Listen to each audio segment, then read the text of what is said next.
hey, Podna. Hey, oh, wow. I just thought of that while I was walking over here. I said to my wife, I'm going to go do the pod now. And then I thought, Podna. Wow. Something really embarrassing that shouldn't be uttered out loud. And that you've now said like 4 times. So let's edit it out. Nope, this is all staying in. The singing's staying in, the podna's staying in. Podna. So now we call each other Podnas. So interesting that you should mention both me, your podna, and your life podna, Sarah. Because there's been a lot of podna news in the nation this week. Well, yeah, you're correct. That was very natural and unplanned. Mm-hmm. But it is actually, hang on a second. I'm not very prepared because we've been talking about very dark things before we hit record here. But it's Ernest season. So because of that, I'm very pleased to announce an engagement in the nation. So, this dude, Tyler, we should always have background music. It's so good. This is like real radio now. Yeah. Since Ernest season started in earnest, Tyler contacted us and said that he had been a little bit on the fence about getting engaged to his girlfriend. But listening to the pod and being a big Blink-182 fan, growing up playing in punk bands, he realized through listening to us talk about how much we neglect our wives, I'm guessing, something about us talking about being married, he was like, yo, maybe getting married is not so bad. So he decided to pop the question, and baby, she said yes. Yay! So congratulations to Tyler and Katie on your nuptials that are coming up. And so Ernest season has claimed another couple. I wish that I had I was trying to think of like A, if I could say something dark at the end, and B, if I could quickly Google a record scratch noise in time to do like a... You're like also doing sound effects. You've taken on a lot of responsibilities in the podcast, Josiah, but also sort of being the kind of soundboard warning zoo guy is maybe too much. But also like in real time. Like I'm doing exactly. like what's that called when people are like clumping coconuts together to make Foley. Yeah, I'm the Foley guy. You don't need to. There's already such a like fantastic world of sound that happens in our homes that provides the nation with sort of such joy and mystery at the same time. Well, speaking of a world of sound, Sam. Wow. There's a lot to get to before we talk about this song. In addition to... Are we cruising right through the fact that someone got married because of this podcast? Like, are you ready to move on? I guess we could talk about it a little. I guess I kind of... Once the music stopped, I forgot what I said inside that section. Right. Yeah, I mean, that is... how do you feel about that? I mean, I'm touched. I'm also curious, what it was particularly about the depiction of matrimony inside of the Blink-155 universe that sort of finally pushed Tyler to do it. And I would also know, from Katie's perspective, how she feels about that. Like that this guy was like, I'm really not sure, because of all the many other popular depictions of marriage, in music, film, television shows, and podcasts. And so has she listened to the pod? Like what's sort of her perspective? Like I'd love to, there's half of the story is really missing for me. Yeah, maybe we should get Katie on the pod. Yeah, so next week Katie is the guest. Yeah, I'm curious. Like I guess in some ways our wives haven't been on it too much. Obviously my wife was on the Sclusy, Hughes' Meet the Barkers, patreon.com/Blink155. But Ashley is really omnipresent on the pod with her various chopping and... Yeah, and like I feel like I yell at her a lot because, as we've discussed before, the layout of my house is fairly open. So, she gets queried from time to time. Like she's sort of a bit of the Wilson in my mind, like for sort of my side of the pod. That's so romantic that you think of your wife as Wilson. Yeah, I mean like Wilson, the sort of classic, the sexy, the sex object at the core of Home Improvement. Yeah, I don't know. I mean, I hope that they do the next step, which is to get premarital counseling from us. Yeah, which we charge for pay. Yeah, that's another Patreon tier that we offer. You know, I was definitely like you sent me this message on the weekend, and I read it to my wife of the pod, Ashley, has mentioned several times in the last 5 minutes. And, on one hand, you're stop talking about her because people are going to be getting engaged all over the place. It's just like I don't know if the wedding industry can handle this. People always joke about like, oh, when this song came out, it was just like so many babies were born. Or like when Canada won the gold medal in the Olympic hockey game, so many babies. And you're like, first of all, is that a thing that makes people horny? You said born. You said born. Yeah. Which is true. Instant. So many premature babies were born. Yeah, it's actually a huge drain on our social Medicare system, socialized Medicare system. But, I think it's interesting, and it sort of begs a lot of questions. Like, we obviously do reference our wives quite a bit, and it at least makes me feel good about the way that we have depicted again, the bounds of matrimony inside of, 61 episodes of this podcast, that someone would listen to it and think, that's for me. Yeah, like it's hard to imagine someone hearing this and being like, wow, I want to be this person who just that's true. who either just ruins the entire night of their apartment by sitting in the wide open space, or goes into a dark windowless cave with no fresh air and just sort of stews in the staleness of it all. Yeah. For multiple hours every week. Comes out of it naked and sweating. Yeah. I mean, whatever floats your boat, guys. So you can play this audio clip at your wedding. Please do. This has been your toast. So everyone raise a glass to their people whose names I don't remember. Tyler and Katie. Hell yeah. That's the only... Oh, no. I did it. I already did it once. That's another new development of the many auxiliary Twitter accounts. There's now one that counts how many times Sam says hell yeah. Which I knew was becoming like a vocal tick or just a crutch. And I do it. I mean, it's not just on the podcast. It's definitely something I'm saying too much in my everyday life. But there's things that I've managed to sort of remove from my vocabulary. Like I was saying that things fucked way too often. I've sort of dialed that back. But hell yeah is just a very easy but like more assertive. And it's really hard also to go... like to just dial back halfway. You know what I mean? You just, once you know you're doing it, you need to stop doing it. It's hard to find the middle ground. I don't say cheers anymore when we get off the pod with each other. I noticed that. Mm-hmm. Still say it in my emails though. You used to quietly say cheers, and then I'd hear a distant, oh fuck. Like just as the Skype call ended, yeah. All right, well, we're still in the pre-cum area of the podcast because I also need to bring up that in addition to all this other stuff we mentioned, there is yet another Free Punk Lyrics contribution. That is good.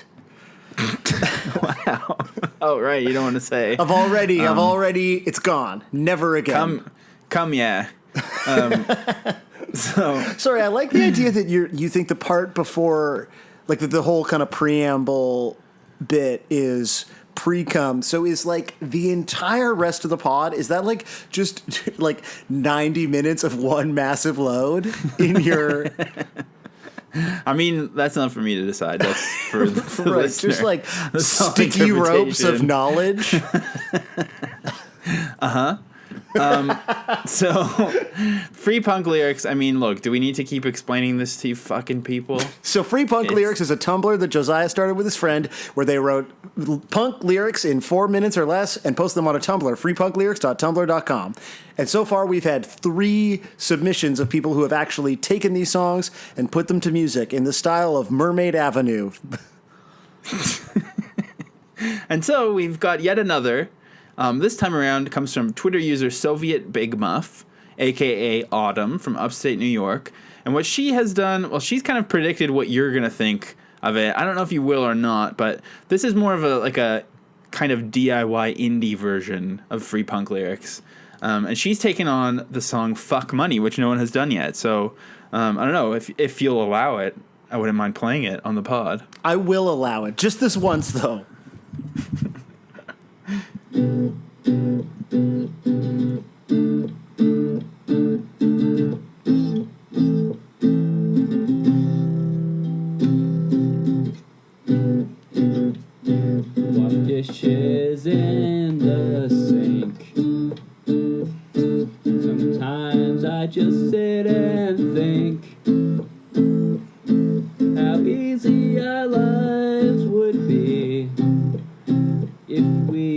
abolish currency. Fuck money. Money's gay. Fuck the government. Make them pay. Fuck money. Money's gay. Fuck the government. Make them pay. Base our lives on food, not bombs. Trade a meal for a song. All the punks will live like gods. For everyone who's not.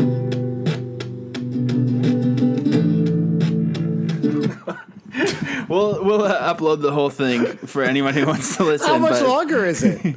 There's a good minute and a half left or longer. But Okay. I can't remember which one of us wrote that one, but I love the line, "We'll base our lives on food, not bombs. Trade a meal for a song." It's really good. So was the guess that I was going to say that it sounds like Kimya Dawson? Actually, no, but that is more accurate. But Okay. she was thinking that when the beat dropped, that you would compare it to Casio Tone for the Painfully Alone. Those are kind of your two. It does go-to. sound like that, yeah. Initially, I thought it sounded like Kimya Dawson, and then when the sort of lo-fi beat came in, I was like, ooh, but mixed in with Casio Tone.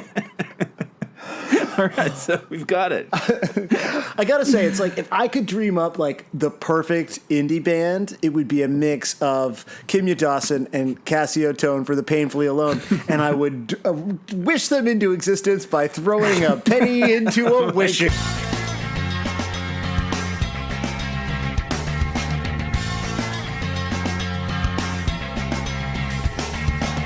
So Sam, what I was gonna do if I were able to do the little intro jump in thing was some form of saying "swing well," like the sex thing to do Right. with that guy's wedding night or something. Oh, okay. So you were going to sort of tie it back, do a bit of a callback to the wedding conversation. Or I guess we could have even said like we are wishing well upon them.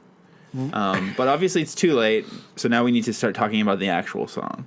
Do you think we can ask Tyler and Katie to send us at least like an address or something? Because I think it'd be very sick to send a congratulations card from the pod.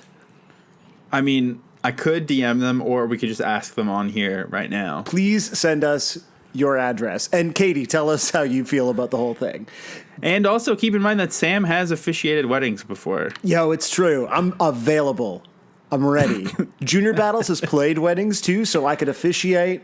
Junior Battles could come down and play. Josiah could observe. I could record an upright video on my iPhone. Send it to you. But the mic is jammed full of lint, so you might not be able to hear what I'm saying. I'll give you that. That's pretty good. It does make me wonder throughout the duration of this project, what other sort of life changes we're going to bear witness to. This is I'm going through life changes. That's such a good Charlotte song. I don't know it. It's one of the newer ones. Sick. So I suspect that you may not remember this, Josiah, but as a fan of late night television, and now that I'm saying this, maybe you actually do remember this because you watch SNL every single week, but I love like late night talk shows. I don't have cable anymore, but like there was a time in my life where I consumed them a lot. I love the format. I love the history of it. And I did not watch Jay Leno's Tonight Show very much. I mean, I watched it a lot when I was a kid, like with my parents and stuff, but it wasn't like a part of my life. But I did watch the last episode of it originally before he came back and stole it from Conan. And the sort of final image of it, and what I thought was actually like a really sort of touching piece of television, was all of the kids of all of the people who had been part of the show on stage. And the idea that over however many years that that crew of people had been creating The Tonight Show, there had been, probably dozens, if not hundreds, of marriages and dozens, if not hundreds, of kids, and the kids were all born because of the show going off the air. It was like that the same thing as Canada winning the gold medal or whatever. Right. Everyone just instantly their water broke, freaked out, pushed the kid right out. And I thought it was like for a show that was like not necessarily meaningful in a lot of other ways, a sign that like, yeah, like this isn't that incredible? Like that sort of you do really kind of become this family. And so that was gonna. Oh my god! And so there are so many crossroads. Sometimes when you talk, I face so many crossroads of like, do I go into a 20-minute tirade about how you just talked about this touching Jay Leno moment, or? Yeah, where do you go from there? And honestly, I understand it's a bit of a choose your own adventure every time on your side. But, there's a good chance. Like, we're at episode 61, and there's already been one engagement. There's a really good chance that Jay Leno's going to get the Tonight Show again before we're done this show. Exactly, yeah. How many times will Jay Leno come back and host the Tonight Show? How many engagements will we, how many weddings will we get to officiate? I don't know. But I'm excited to find out. Every day is a new adventure with this ludicrous project. I mean, it is. You posted something. I was telling you about this on chat where I don't remember if it was on Twitter or Instagram, but this idea that every time someone asks you what's new now, like your brain just sort of ceases to function. Yeah, it was yeah. It was the screenshot of, so there's shout out to the at least 2 people in Sacramento who like us, but one of them has created an account called Blink 155 Loves SAC, SAC, where they mention all the Sacramento bands that we talk about, which we don't even realize. We've probably already named some on this episode without realizing it. I mean, they're omnipresent.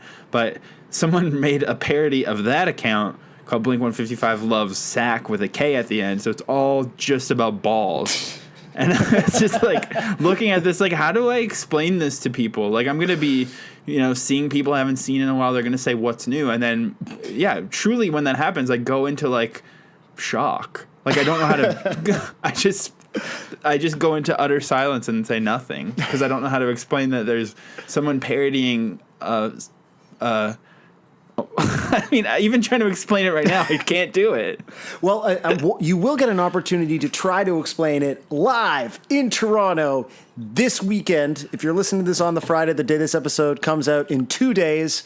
Everyone's going to give birth simultaneously from the excitement. It's going to be like one of those infamous birthing events. So, yeah, if you're in Toronto. I'm pretty excited for it. I've actually got a new zit has come in on my eyebrow that kind of looks like an eyebrow piercing. So it's very pop punk. I'm excited for that. We should pierce it. Yeah, you really want to do some fucking... Sam wants to do puppetry of the penis at the live show. Yeah, it's going to be not extreme. It'll be tasteful, but it will be, PG-13. So behave accordingly. But people are... Oh my God, this is just like the bulletin board episode. We're never going to talk about the song. Which is a shame because holy shit, this song is fucking great. Yeah, but quickly, people have been asking, are you guys going to record it? Are you going to release it? Are you going to live stream the live show? And are we? Fuck no. Fuck all of you. Leave me alone. Stop bothering Josiah, everyone. No, we're not, because it might be the kind of thing that we can do again somewhere else. So if you book for like Coachella or whatever. Yeah, get at us, Coachella. That's the only festival that I know anymore. Boots and Hearts, which is the country festival in Ontario. Maybe we can do that. But that's true, right? Unless you've changed your mind, we're not going to stream it. No. So, first of all, those things are like, it's always bad. It's a live show. It's not going to be fun to watch or listen to at home. It'll be worse than the show itself. Really setting a high bar. I meant this show, not that show. But anyway, the point is, a lot of work has gone into this live show.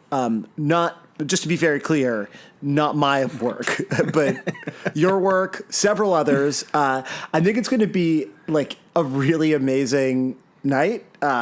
Even like Ashley, who doesn't listen to the pod, is very excited about it, just because of all these like elements that have kind of come together around it. So if you're in Toronto, it's going to be super fun. It's free. We're doing Adam songs afterwards. And then we've got friends of the pod, Daniel Forcey and Daniel Halliburton, DJing. So, Double D, Adam song DJs. So it's going to be super rad, and hopefully something that maybe we can do, at another festival in another city sometime in the future. So I think we want to kind of keep it secret, keep it safe, but it's free. Keep it like a secret, built to spill.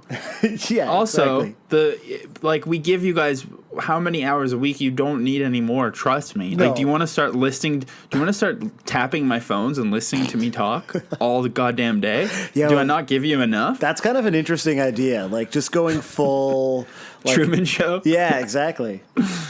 Well, we wouldn't be true podnas without it. No, so that's gonna be cool, and hopefully we'll do it in other places. But yeah. So I can't now believe we're you're just gonna be in town too. quickly read the weather and do the traffic report. Yeah, local sports. Oh my and God, let's talk about the fucking song, buddy. Josiah, how do you feel about the song "Wishing Well" by the band Blink-182 off of their album Neighborhoods? Never heard it. Next question. That's it. How do you feel about weddings? Wishing Well is really good, and it was. I think of very recently. I think I've talked about this before, but like Zwan, Billy Corgan's band Zwan is probably the most important thing that I've heard in the last 2 years for myself. And like the song Lyric, I think it's the perfect song, and I'm just way too late to get into it. But when I heard it like a year and a half ago, I've just listened to it basically every day ever since. But when you get kind of so obsessed with something that you forgive the embarrassing nature of it or the kind of corny parts of it. I was talking to my friend Giles from the amazing band Woolworm. That band is sick as hell. We were just kind of nerding out about Smashing Pumpkins because we both really like their music. And I was like, have you listened to Zwan lately? Because Lyric is really like my favorite thing ever. But the thing is, Lyric is not actually on any streaming services, so I had to send him the music video, which is so horrifyingly bad and so embarrassing that I can see past it completely because I've listened to it and watch it every day on some earnest Sam Sutherland shit. But he could only make it 10 seconds in because it was so awful and terrible. So this song kind of reminds me of that, where I think you need the history with Tom DeLonge to appreciate it, because the ba-da-da-ba-ba thing is objectively terrible, but also very, very good. Yeah, his delivery on this song is kind of like peak marble mouth. What accent are you doing? Like it's a Sacha Baron Cohen character or something. Yeah. So this would not go on a introduction to Blink-182 playlist that I would try to make for someone, but it's so good. When you've been groomed, as we have, to like Blink-182, then right. It all makes sense. Can grooming ever be good? You only ever hear people talk about... I think I'm saying it... I'm trying to casually say it with the darkest intended meaning. Okay, yeah. But, yeah, it doesn't really have a lighter meaning, I don't think. Yeah, but in this... I just think that you sort of work your way up to this song, and then you realize that it's so sick. But if you were to hear it right off the bat, you'd be like, good Lord. Well, this is a sort of obvious tie-in and something that I was referencing earlier, but so much of, everything that you love is about the context that you bring to it. And just before we started recording, I was listening to an MXPX podcast that was created by The Nation in an attempt to get me to listen to... Yeah. You said podcast. Right. Yeah. They made a whole podcast. And I was like, all right, here we go. 155 episodes about MXPX. I'm ready. No, an MXPX playlist, yes. To try to convince me to like this band that we've sort of talked about a lot here, and that there's, prominent meme accounts dedicated to that are part of The Nation. And I'll be honest, I'm going to go back. I listened to it once. It was sort of in the background. I was working. I was not super pumped. Meanwhile, Ashley is fucking singing along to it. And this is somebody who actively hates Blink-182, right? And well, okay, I didn't know we were going to bring this up today, but the same thing happened to me today. These psychos that are obsessed with us also made me an Alkaline Trio playlist to get me into Alkaline Trio. And I don't know if it's I'm too old to like something that I have never heard before, maybe. I mean, that's not true with Zwan, but I think that's just kind of divine intervention. But other than Zwan, I think it's just too late. Like, I can't handle this, like, crooning ass, like, slicked back hair. I kept the whole time I was listening to it, I was like, okay, this is a cool pop punk. And then one of them would sing, and I would just picture one of those switchblades that is a comb. Like, it just sounds like that. Yeah, it's so Or good. it sounds like if instead of, like, a skanking bunny or the Poking at Your Punks logo, their logo would be like Emily the Strange or something. I mean, their logo is kind of Emily the Strange, and it is such a great logo too. Yeah, I mean, I suspect, and I think both of these bands, the logical conclusion of being a fan of them is with both bands buying discounted snap button shirts at a rockabilly store that's going out of business. right. So either way, we're gonna meet each other somewhere. Yeah, like it's all roads lead towards their end, but I think to me that our individual experiences with these playlists that effectively comprise music that is not so dissimilar to this thing that we enjoy. Like, I don't think Alkaline Trio is so different from Blink, and that MXPX is so different from Blink, that in a different world where we both got into the opposites band in our formative teenage years, like it just sort of, it would have imprinted on us, and we'd be like, it's good, and I can't tell anymore how I feel about it. And so Wishing Well really fits into that, like, sort of concept really cleanly for me, where I hear this and I hear like everything that I love about like Tom's songwriting and the way that this band plays together, and the arrangement is like fucking great and so indicative of the stuff that this band was doing right in this era. And I know for sure if I didn't love Blink and someone just played me the song as like, hey, I know you were never really into Blink, but I think you might like this song, I'd be like, are you insane? We're not friends anymore. This is for the secret stash. Yeah. This is the dark web Blink, Totally. if you know what I mean. Yeah. This is part of the Blink-182 dark web. Yeah, I know. And I think not only is it all that, but I think this kind of song delivers on the promise that is not delivered on with Angels and Airwaves. Like, this is Tom going full U2 kind of as well. The guitar, or even Coldplay a little bit. Like, the guitar is so tacky in this song, but I love it. And I think the riff that he wrote is so cool. It's like, it's a perfect song. Like, it is like a really... I was looking at the track list for Neighborhoods, and I was like, is this the last great Blink song? And then I realized there's the Helicopter song. Love is Dangerous. And Love is Dangerous. And Kaleidoscope and Snake Charmer. And there's a lot of great last Blink songs. But, like, maybe this is the last, like, perfect Tom song, because there's other stuff on this record that is like interesting and has like a really cool verse or a really cool chorus, but like this song front to back is like fucking incredible and so peak Tom. Yeah, it's so good. It's so good. Did you watch the music video? Speaking of bad music videos, Yeah, I hate it. the music video is Tom's depressing. wearing that stupid wrap toque thing, like wrap around. Like, I don't know what that thing was he was wearing on his head, but it looks insane. I just found it to be like such a distressing document of just how like empty that time of the band's career was, because it's a tour video with like a remotely kind of interesting viewpoint for the first minute that it's seemingly abandoned. It's like it's all shot kind of tilt shifted. Yeah, totally. It's so documentary looking. Yeah, or like stock footage.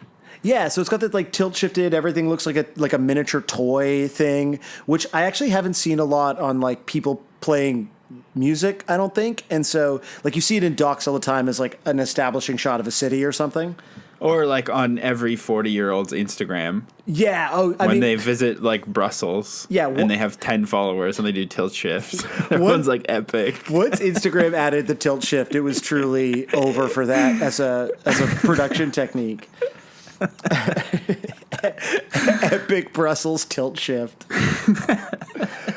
But it's cool here, and there's like also another thing where it's shot like off speed. Like there's something weird about it where, and maybe that's the effect of doing the tilt shift on like fast motion, but it's kind of cool, and it's at least like something different. And then it just like stops using that, and just becomes like the saddest tour video ever. Like there are shots in there that are just like them standing, and it's not like a deliberate. It's not like Meeting People Is Easy, a portrait of how sad and lonely touring is. It's just like listless and kind of tragic.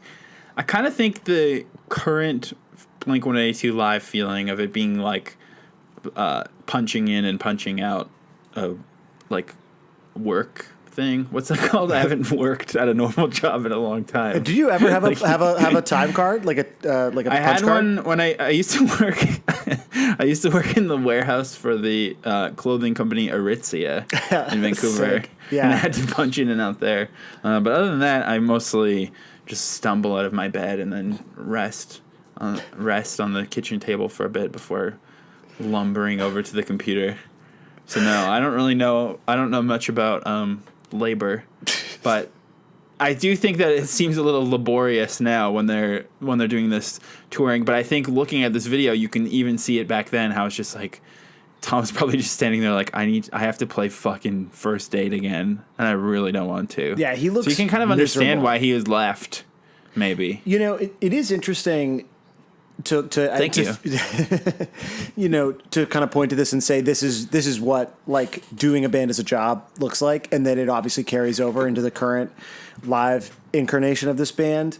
And just to bring it back a little bit, and we obviously won't belabor this point too much because I suspect you won't have a lot to say about it. The new Alkaline Trio record. Oh my god.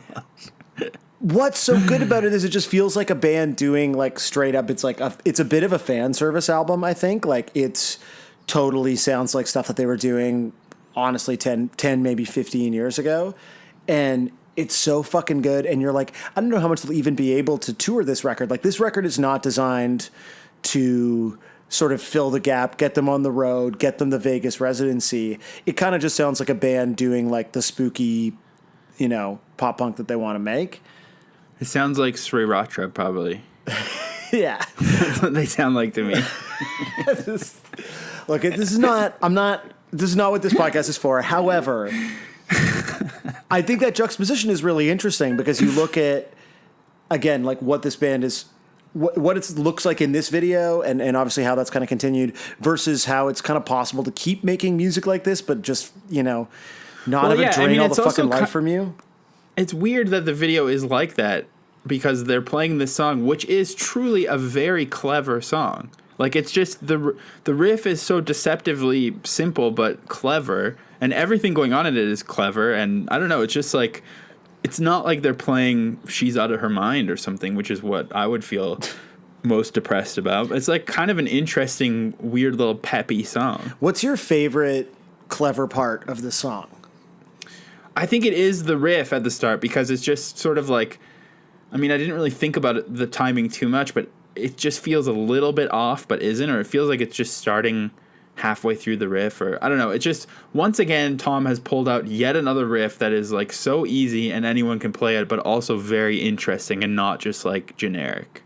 Yeah, it's funny how like that, I feel like you nailed something there that's like, what is so good about Tom, just the best, nicest man, and what is ultimately missed in the like wankier, like I'm going to do a Tom style guitar solo over a new Blink song that doesn't need it, which I know this is sort of a point that we've belabored, is that like fine line between, what is the fine line between clever and stupid? Like this fine line between something that is complex and yet like not wanky, that he's always doing these things where like no one else would have thought to play something that way, and yet many could easily emulate it. And that's like such a, when you're that good at something, and this is like where like there can be criticisms of Travis's playing, where it's like you're playing something insane just to play something insane. And it's like Tom just sort of understands like how to use his powers responsibly. I think just like the Justice League. What I think it is that I think it sounds more like he just plays very simple things for many, many, many hours until he arrives at something that feels fresh. Yeah. You know what I mean? Like it's not, I feel like it's probably not even conscious, but he just like, instead of doing first thought, best thought on his guitar, he just sits there and like dicks around with it until it does something kind of cool. And actually, this is a good time to bring this up. This was around the era that he was doing updates on that mod life. Oh yeah. Man, like, and it's crazy too because he's a clever musician and he's so lovable and he's so clearly just a stinking greedy capitalist. Like he's always just trying to monetize everything in the most crass way. How much money did the To the Stars Academy of Arts and Sciences raise in its like completely bogus stock offering? I wonder. Like that was insane. And then they just did this like announcement the other day about something. I can't remember what. It was like Adam or something. Oh, this too much. Maybe did they announce that there's a Blink-155 live show happening in Toronto on September 9th at the Monarch Tavern? Doors at 8, show at 9, free. Maybe. Anyways, he did share the new riff on Mod Life, and I'm very glad that he did, and you'll see why in a second. But so here's this from his Mod Life thing. The techniques, the correct protocol. You know, I'm working on some songs. It's a new little riff.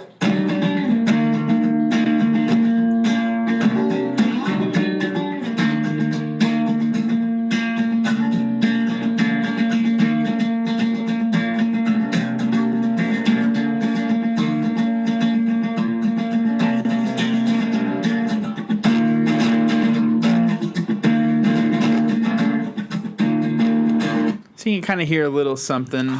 It's so fucking good, eh? It's so good.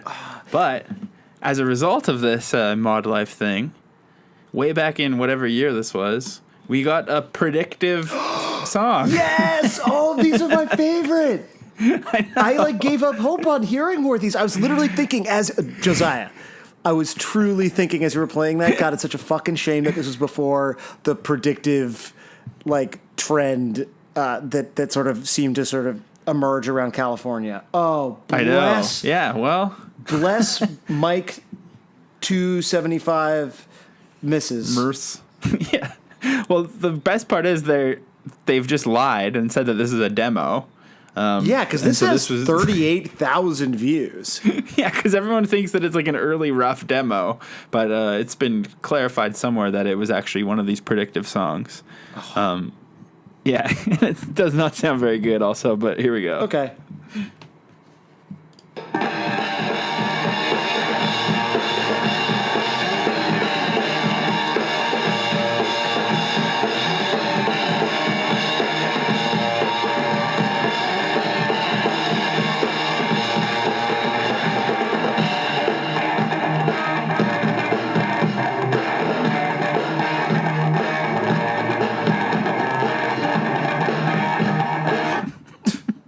I wish the song sounded that good. I know. I also wish that they had. I liked on the California ones how they like wrote full lyrics and everything. Yeah, like I feel like that's still pretty incomplete, and I wish Mike 275 misses had gone a little bit further with his vision, but that's cool. With his lie that it's a demo. Yeah. There's more stuff to talk about, but I feel like we didn't really talk about the lyrics yet. So what do you think it means when he says la da da da da da da da? I feel like, that part of the song is about Tom's understanding of the limitations of language to express human thought. And that, and there's always like interesting facts, right? Where it's like, different cultures have more nuanced language for sort of different things. Like, I don't know. The only ones I can think of right now are the racist examples. Well, it's kind of like how Sigur Rós invented their own language for their Icelandic post-rock. Right, yeah, it was just like inadequate. And so, but I think in particular because, we know a little bit about where Tom was at in terms of his kind of headspace, creatively and intellectually at this point in the band's career, that it was an implicit understanding that not only is language sort of limited for sort of human beings as a way of communicating, but that if we are to ever hope to sort of reach out and touch other civilizations, beyond this planet, beyond our galaxy, beyond our solar system, that we will need to find sort of new methods of communication that are rooted in emotion and rooted in the sort of true nature of the human spirit. And that's the only way that we could ever hope to effectively sort of cross the divide and sort of shrink space. The live shows are going to be really easy, actually. I think it'll be fine. Yeah. Anyway, that's what I'm thinking. You did say that this song is like peak Tom in terms of his vocal delivery, but I also think it's like peak Tom in general. As you read the lyrics, you can picture this era of Tom where he thinks he's being cute and it's kind of uncomfortable. Like, did you see the video that he did very recently for a To the Stars thing that was like he was clearly hamming it up a little bit too much? No. I don't think so. So he in the caption here, he says like, we have an enormous amount of stuff happening. I just don't know how to say it, blah, blah, blah. But he loves to do this like shy boy persona sometimes where it's like he talks out of the side of his mouth a little bit extra and he emphasizes his one winking eye or lazy eye or whatever. That like he really just goes for the full on like MySpace webcam boy. And so this is the video that accompanied his announcement. Take one. Okay. Let me think this through a little bit. We're going to cut that. We're not going to use that. We're going to do it this way. Okay, let me see. I want to do this over again. I don't like what I'm saying. Let's try this one more time. Fuck, I don't want to say that either. Let me try this one more time. We're going to erase all that, and we're going to start here. Oh, it's so uncomfortable. It's so cringy. The sort of like... you know what that reminds me of is like the Lady Gaga documentary, which is just like 90 minutes of like that kind of shit where you're like, oh my God, I can't believe how unguarded this is. But it's like the most it's just fake performative shyness version of like being unguarded that you could possibly muster. It's like the talking equivalent of a ukulele cover. Yeah, totally. You're like, it's like such fake authenticity. What's the like Lonely Island song about being shy? It's like that. Yeah, Shy Ronnie. Yeah, well, there's another we're shy. There's like a big other Shy song in addition to Shy Ronnie. It's clearly a theme they've explored a lot. I'm sorry, I'm talking about the Lonely Island again. It's okay. They're really good. It's really shameful how good they are. Like I don't want to be someone who likes comedy rap, but it's like impossible not to. Yeah, because like the songs bang and the jokes are good. Sorry, it's true. Yeah. But I think back to the point of how excruciating and horrifying that was, this song kind of does it right. Like I feel like there's a little bit of self-effacing lyrics and there's the la da da da part, which is so horrifyingly bad that you just have to embrace it. It's like this is why I started to love Belle and Sebastian, because it's so earnest and twee that it becomes badass. I think I've said that a million times, but this is sort of like that too. Like he's literally singing la da da da da da da da, and you're like, I have to respect this guy. It's like peacocking. It's tweecocking. Yo, you got to tweet that. You got to get that out there, man. You cannot let this sit at minute 47 of this podcast. Wait for a no context or a quote account to use it. Like you have to own That's all right. that. They can have it. Wow, you're just giving away tweecocking? Look, dude, I've already given you Podna and tweecocking. I thought you cared about your Twitter metrics, man. That's true. Maybe I should tweet it. But anyways, like I feel like, for example, I think the greatest Tom lyric of all time, one of the greatest Tom lyrics of all time, is so corny, but it's so good when he says, every time I start to panic, I'm a little bit shy, a bit strange, and a little bit manic. Like, that's Tom acknowledging who Tom is.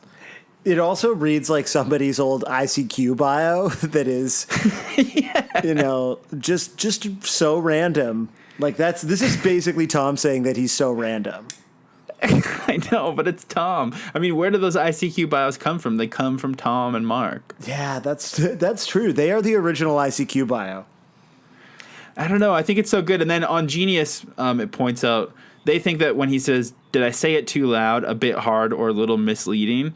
Which is just like, even as you read it, you kind of do a Tom voice, like a little bit, a bit mistily, and I'm talking out of the side of my mouth and like rubbing my eyes like I'm just woke up. I'm late for class, even though he's like 48 or whatever. But someone was saying that those lyrics might be like him sort of referencing how ridiculously grandiose he was being with Angels and Airwaves. That's kind of funny. I don't think he has that degree of self-awareness, but it's a sweet idea. Yeah, either way, I do think these lyrics are like pretty good. They're not embarrassing, and they're Tom talking about Tom and saying la da da da da. Well, I like the idea that this might actually be a song about Tom, unlike all the Mark songs that people think are about Tom. It's like, no, only Tom can write about Tom. Yeah. You know what? Like, I don't think I really thought a lot about the verses, but I've always thought that the chorus lyrics were pretty strong. And what's interesting looking at them now is realizing that this is the better song about being at the bottom of the ocean. Yeah, sorry. Which we can we finally have an open conversation about bottom of the ocean? I don't know. I think I'm lost with that one. So, like a pretty good song, I guess. No, it's bad. But this song is all about, he never says bottom of the ocean, but I went to a wishing well, it sank to the ocean floor. That's good. That's like a good metaphor. But it works. And that's like, he's saying the bottom of the ocean without literally saying the bottom of the ocean. Yeah. And does Tom not really fuck up his metaphors too badly? Like, I feel like he doesn't ever do things where we're like, well, that's almost something, but yeah, I think you flipped to the wrong page of the thesaurus or something. Well, because I feel like he maybe reaches a little less. Like, I feel like, you know, Mark, and sort of quite obviously, you know, as a sort of Twitter persona, but, you know, has always, I think, kind of, I feel like he tweets a lot of photos of, like, if he doesn't, like, this is the sort of tweet that I can imagine coming from him, like, his glasses next to a cup of coffee and the book that he's reading. Yeah. Well, except because he's such a filthy capitalist, it would be his own book. But otherwise, absolutely. Like a kinfolk, it's like kinfolk mixed with just like hashtag ad. Right, yeah.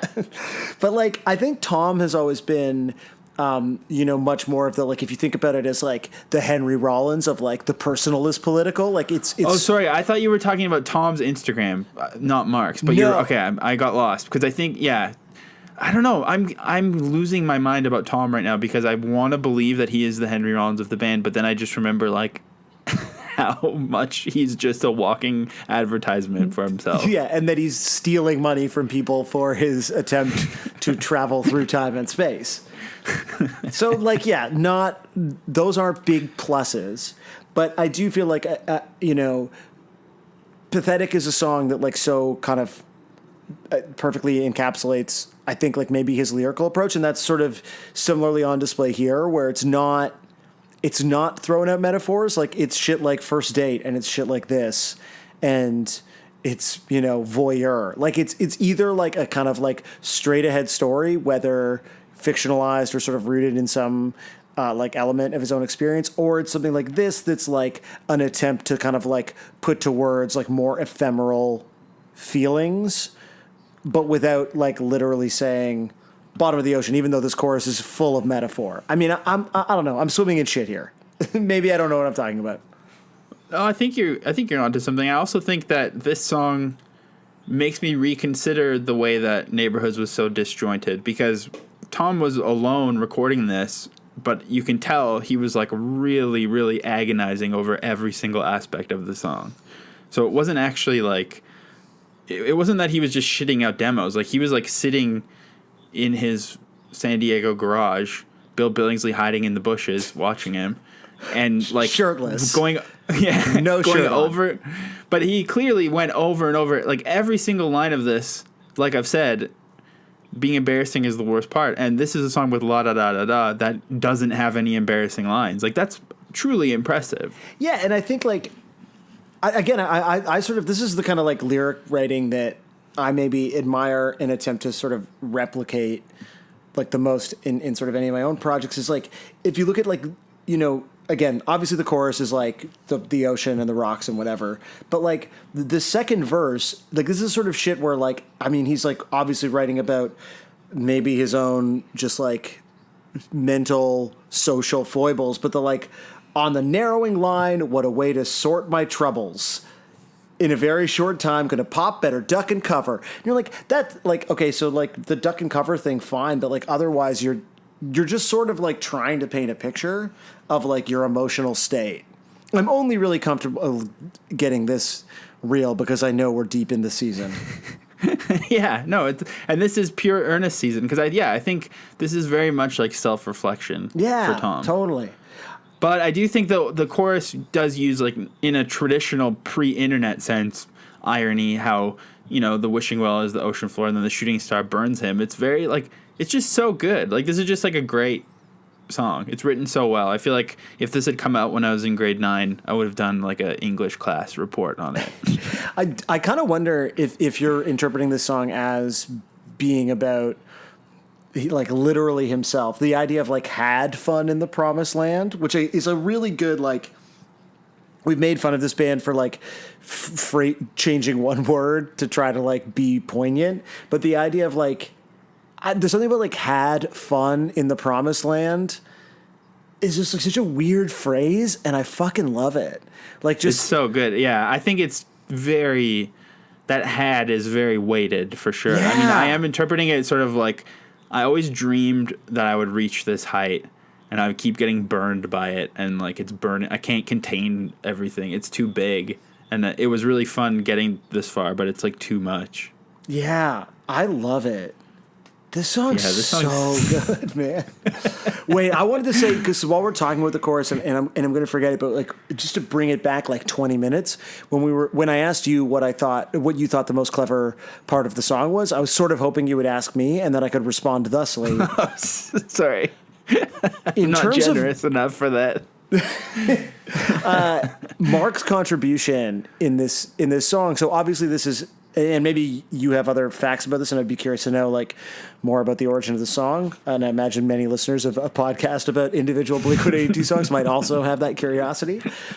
Is, like, the way that the bass gets played in this chorus with, like, the super staccato notes and then keeping the bass open, like letting it ring out and then kind of cutting off again and not mimicking the sort of guitar rhythm is, like, such a nice subtle touch that just, like, lifts the song up again, just like that little bit where you realize, like, even at their most acrimonious, the chemistry between this lineup of this band is, like, you cannot replicate it.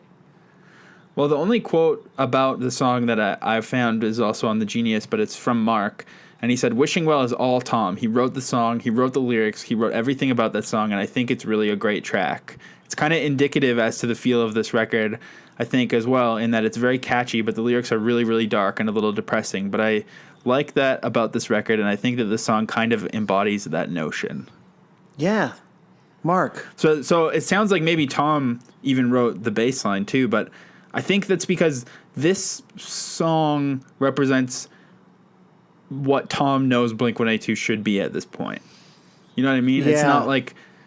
And I think sometimes maybe just a natural leader emerges that should just carry the reins. Like, I would actually love to hear a California that's driven by Tom and just let Tom make all the decisions. Yeah, well, it's you saying that, like, that was the first thing that popped in my mind. Is, like, what does, even with the meddling of, like, a ska producer and the co-writing, like, what does his version of the current lineup of this band sound like? You know what I mean? Or like, yeah, he did do sort of the Instagram version of a subtweet when it came out and posted a photo of, I think, them playing in, like, the mid 2000s era when they had, like, dyed black hair.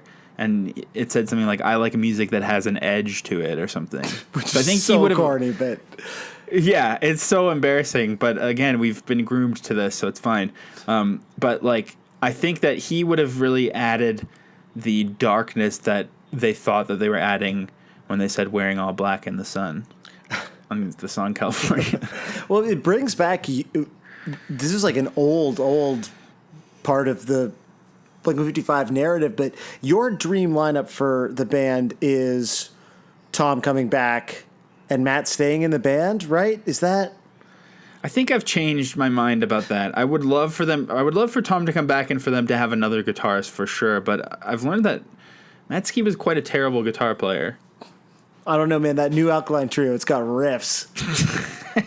Anyways, speaking of, if we're done with the lyrics, I don't want either of us to start crying here in earnest season, so I think we should maybe move on. I wonder if one of us is going to cry in earnest season. I was already thinking that, but I don't know. You got kind of verklempt. I definitely did. During and other people maybe? did too. Or no, during Here's Your Letter. Yeah, that cover. Oh my God. It's the most beautiful thing I've ever experienced. This is so good. It was just real, man. And like in a world of shit, you just want something real. Anyways, we can't do that episode over again. No. Let's go back down to earth here. Okay. And just experience how truly awful things currently are. So, Blink-182, so Tom DeLonge left the band, right? You know about this? So Tom is the guitar player, and he's not in Blink anymore. Yeah, that sounds. I feel like I read that. Like I saw a tweet about that. Yeah, from Alternative Press. Yeah. You know, you often see big news stories credited to AP, and I just think they're doing really good journalism over that. Like, you think that AP is only covering Ronnie Radke bands and whatnot, but they're actually covering, like, hurricanes and war. Really important and, work, yeah. Scandal. Yeah, so whenever you see something credited to AP... you know that stands for Alternative Press. I know you were just riffing, but the idea of the three main pillars of journalism being war, hurricanes, and scandal is really good. Like when you're pulling out sections What of the else is newspaper, there? kid comes running down the stairs like, "Mom, Dad, can I have the scandal section?" Where they just recap episodes of Scandal. Yeah, exactly. People love that. Kerry Washington. So anyways, we're on one today, Podna. Oh man, I'm in a great mood. You know why? Earnest season is like, I'm just locked in. This is your time to shine. And then when I make a joke, it's like a bonus, you know, as opposed to feeling like I gotta you gotta try be to clever keep up. ever. No, instead I'm just like, oh man, I love my wife. Do you love your wife? Marriage is so fucking tight. And that's fine, and that's like a good contribution to this part of the pod. Because people are gonna keep getting engaged all around because of the pod. That's it. I won't stop until everyone is engaged because I'm extremely So- old-fashioned. And Yeah. Oh God. Well, listen, anyways, marriage so isn't for everyone, guys, and that's fine too. With Mr. Crooner Man Matt Skiba, they King have Croon. actually. Of all the songs that they play, they have weirdly played "Wishing Well" a few times. Really? Which is I so don't know, bizarre. man. Like, it's all so fucking strange. Yeah, and it's like a song about like Tom examining his own ego, which again seems kind of weird. Like, just fucking do online songs instead, please. Yo, when is the show in Windsor, by the way? It's coming up pretty soon. Yeah, it's like the week after. So we got to our have live some kind show. of like, you know, play online songs at the Windsor show watch. Like I think the nation sort of deserves a little bit more robust coverage from us. Perhaps we can sort of tap into AP style and we can plan these things off air. okay. Possibly. Okay, sounds good. What I'm trying to say is that they've played it live a handful of times, but then it's since been relegated to like the VIP pay $1 million and like they'll throw a guitar pick at you during sound check kind of thing Right, yeah. that they do. Yeah. Debase So there's you. there's two videos I want to share from that. This one I think is just like it's a fucking disaster. Me I mean, playing Wishing Well Blink-182. So is this like yeah, a so thing that they Aaron, were I gotta doing? say, I'm happy for Aaron. He got to drum. He asked to drum. He had paid his mortgage to the band to visit during the VIP session. Then he was like, "Yo, can I actually drum for Washington?" Well, and they're like, "Yeah, sure." So he got to do it, and he did a great. This is not Aaron's fault. I just want to clarify. He did totally great, and I think he should be proud of himself. Okay, so props to Aaron. Yo, we should get Aaron on the pod to describe this experience. Yeah, I mean that could be exclusive because there's quite a few people who've had their time to shine. Oh, like all of the... Yeah, that's a good idea. We can plan this offline, eh? Yeah, I think so. All right, but let's just listen to everything else that happened as well. Whatever you want.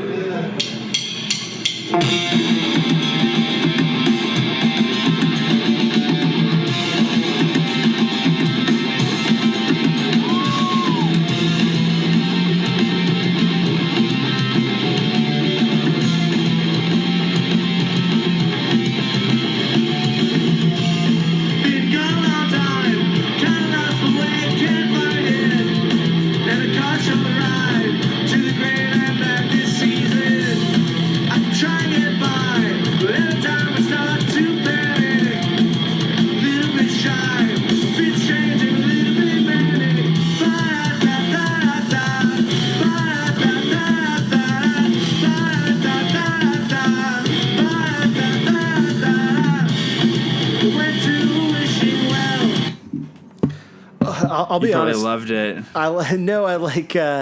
I sort of stopped watching the video while it was playing, and it just sort of like my mind was wandering. And then when the singing started, I like forgot that we were listening to a version of the band playing it, and I was like, wait, when did we start listening to just like a dog shit ass cover of the song? Because like that doesn't even really sound like Matt Skiba. Like he's definitely not trying. He's like blah blah blah. Yeah, blah. like he doesn't even do the like. You got to make the ba da da. You got to punch it up. There is a whole lot of no panache happening in that song.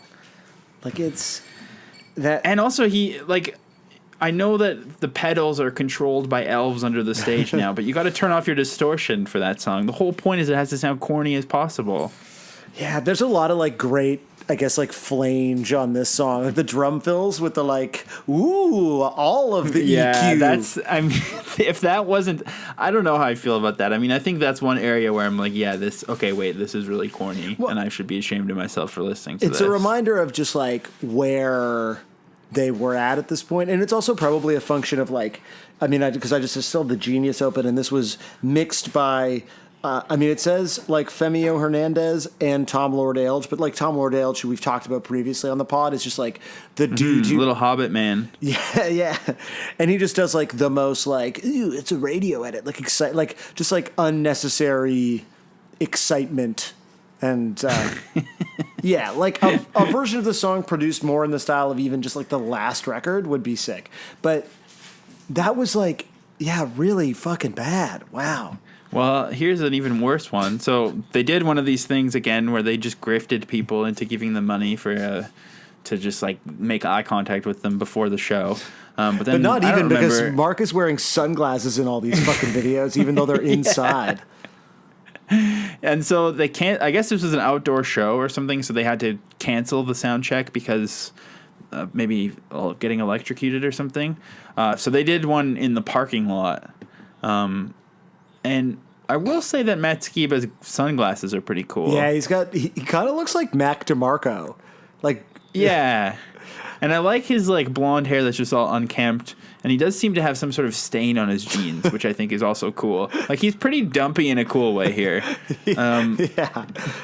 But this is quite awful as well. So this is acoustic outside. Travis is just playing a snare with a blanket over it.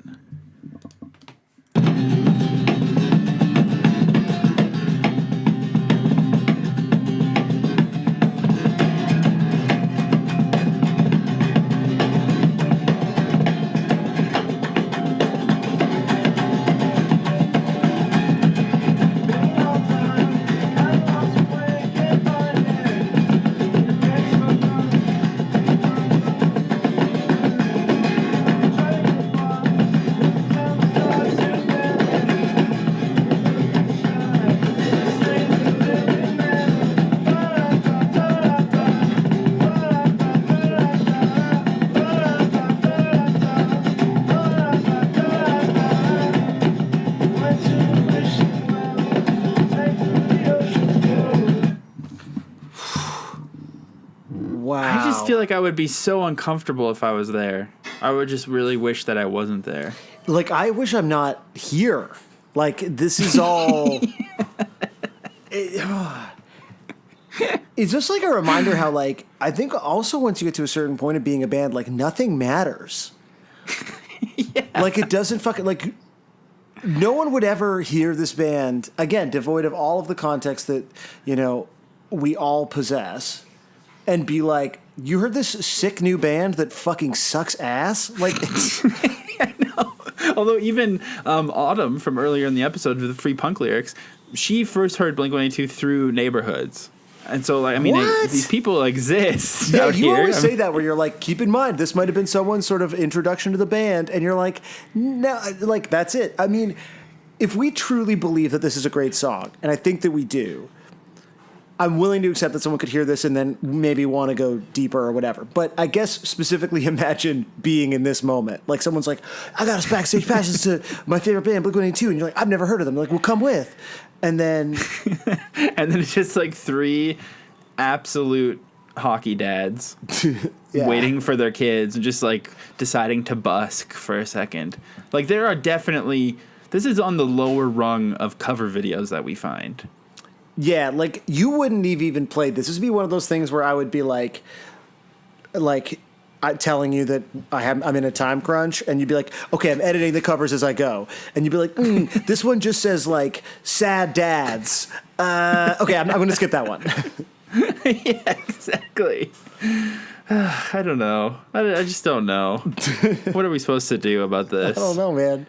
Because I do want to believe that like a really well written song can transcend a terrible performance, but maybe it will later with the covers. I'm not really sure, but at least in this situation. But I don't get it. Like, having listened to Alkaline Trio today, I understand that Matt Skiba does not seem like a tired Eeyore in that band. Mm-hmm. But in this band, he just seems like exhausted all the time. I mean, maybe he's being paid dramatically less than the other two. Right. Like, you think? I mean, he definitely is, but he is also probably getting paid ridiculous. Do you think he's just getting paid the exact sweet spot where it's like he has to? He can't turn it down, but it also sucks. Yeah. That's speaking of which, patreon.com/Blink155. Yep. It's fine, but it sucks. Yeah, it's still. Yeah, I don't know. So that's quite depressing. So just to bring you down from your high horse a little bit, one more really horrible thing, but I do think that this fits into Ernest season. I feel like the thing about being Ernest is that it's also fucking awful. And like, you need to be. You mentioned Sacha Baron Cohen earlier. He is sort of devious and ironic and mean-spirited in a way that makes it work. But I think the prank videos that are awful are earnest ones because they just lack humor and like they lack any understanding of like the human condition. Because I think people like Sacha Baron Cohen and Nathan Fielder are being mean-spirited in order to like expose some sort of truth about all humanity that then becomes kind of transcended, and you're like, oh, I get what this is supposed to mean, sometimes at least. Whereas YouTube pranks are just like, I pushed a homeless guy in front of a bus compilation or whatever. Yeah, I mean, it's the same problem with people who replicated Jackass, right? It's like there was like an artfulness when you have, Spike Jonze and like guys that, had worked at a highly aesthetic skateboard magazine making something where in that case the joke was always on them, whereas but you're right, like Nathan Fielder and Sacha Baron Cohen, it's like they are sometimes making normal people look foolish in a way that could be quite uncomfortable, but yeah, in a way that is not just like homeless people are stupid, like it is at the service of some sort of like higher truth. God, I'm so glad I'm protected by the weather right now. Yeah, and this isn't quite that, but it is a fucking terrible YouTube prank video soundtracked by this song.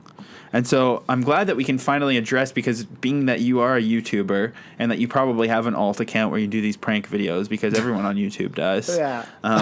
We can finally address this horrible genre. I mean, are these just called prank videos? Yeah. Who's like the star of it? I've seen ones where it's like, I went to the ghetto in New York and I scuffed all these black guys' dunks, and it's so funny, and like, oh my god, it's so. Actually, I saw that on. I will admit, I've watched H3 or whatever before. Oh yeah, is that what it's called? Yeah, I mean, I think sometimes, despite my like existence on the platform, you maybe watch more YouTube than I do, and admittedly, most of it is like haul videos with 6 views because you're a troubled masochist.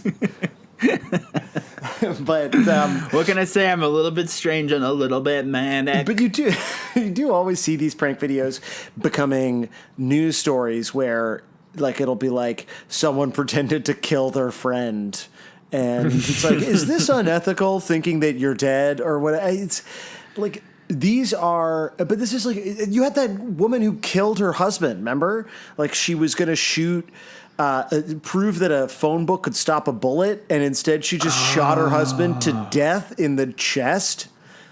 That's pretty sick. It's extremely sick, but it's like we're so kind of beyond parody at this point in terms of the just like horrid shit that people will do for like. But there is AdSense something also revenue. like earnest about it. I think this is where irony is valuable, because if you're trying to make something that's like ostensibly comedy, you need to have an understanding of irony. Whereas if you're just earnestly like, prank means lie to someone or annoy them, I can do that, and then you just like are lacking. I think there's something about these shitty prank videos that's earnest in a sinister way. Right. Oh, so you're talking about the dark side of Ernest season right now. Yeah, exactly. His YouTube prank videos. I think so. No, I follow your logic, and I think it's sound. Well, thank you, Sam. So this is not as sinister as those other things, but it fucking sucks ass. Tommy Wooldridge published this in 2012, which makes me think he's an early adopter of the prank genre. And that would explain why this has 1.1 million views. Oh my god. So his idea was to... actually, I think I'm just going to let him explain it. So let's just start this one and see how much we can handle. You can ask me to stop it when you've had enough, I think, is a good idea. Okay. It's our safe word. Hey, I'm Tommy. I suck at getting girls, so today I'm gonna see if Blink-182 lyrics can be used as pickup lines.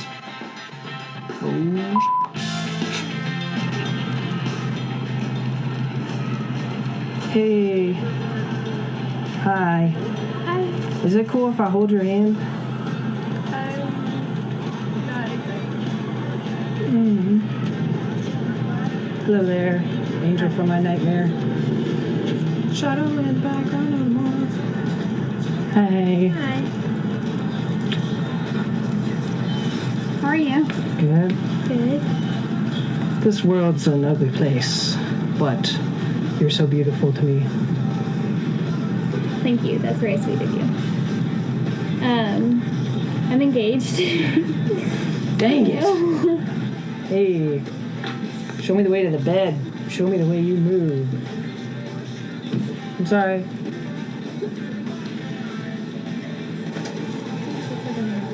Hey, could you smell this? What? Could you smell this? What is it? It's cologne. I work. I can't smell it. What? I can't smell it from here. It smells like a version of the Abercrombie. I work cologne to get the feeling right. Okay, stop What? it. Stop I it. worked Stop alone to get the it. feeling I right. can't. I just... You did pretty good, actually. That was quite a long... I forgot that it was up to me. Again, I was like, well, no. God damn.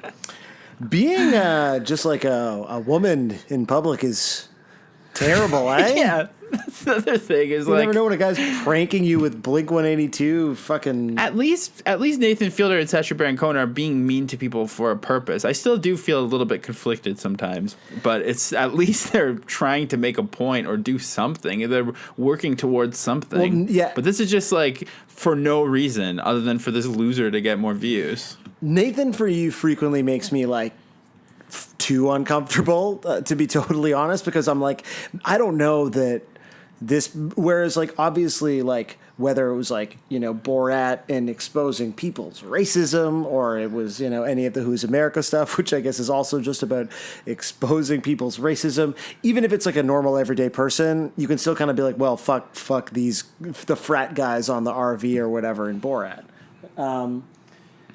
This stuff is just like these, like literally, like that was just like a woman reading a book in the park, and then this guy comes and like sits across from her at the bench and is like, I don't remember which thing he said there, but just like, Even doing that is too far. Like, I get offended when someone knocks on my door for a good reason. Like, if they're like, oh, you're, I don't know why someone would, but if they ever have, like, oh, I'm going to be away, can you keep an eye on this or whatever? I'm still like, you're imposing. Don't knock on my door. That's disgusting. It's like to sit across a park bench from someone or whatever is way too far. It's true. When my doorbell like rings during the day, if I'm at home, I am just like what emergency? Like, is someone being stabbed outside my door? Because like that's the only acceptable reason to bother me inside. And yeah, in that case, like you're separated by like your home.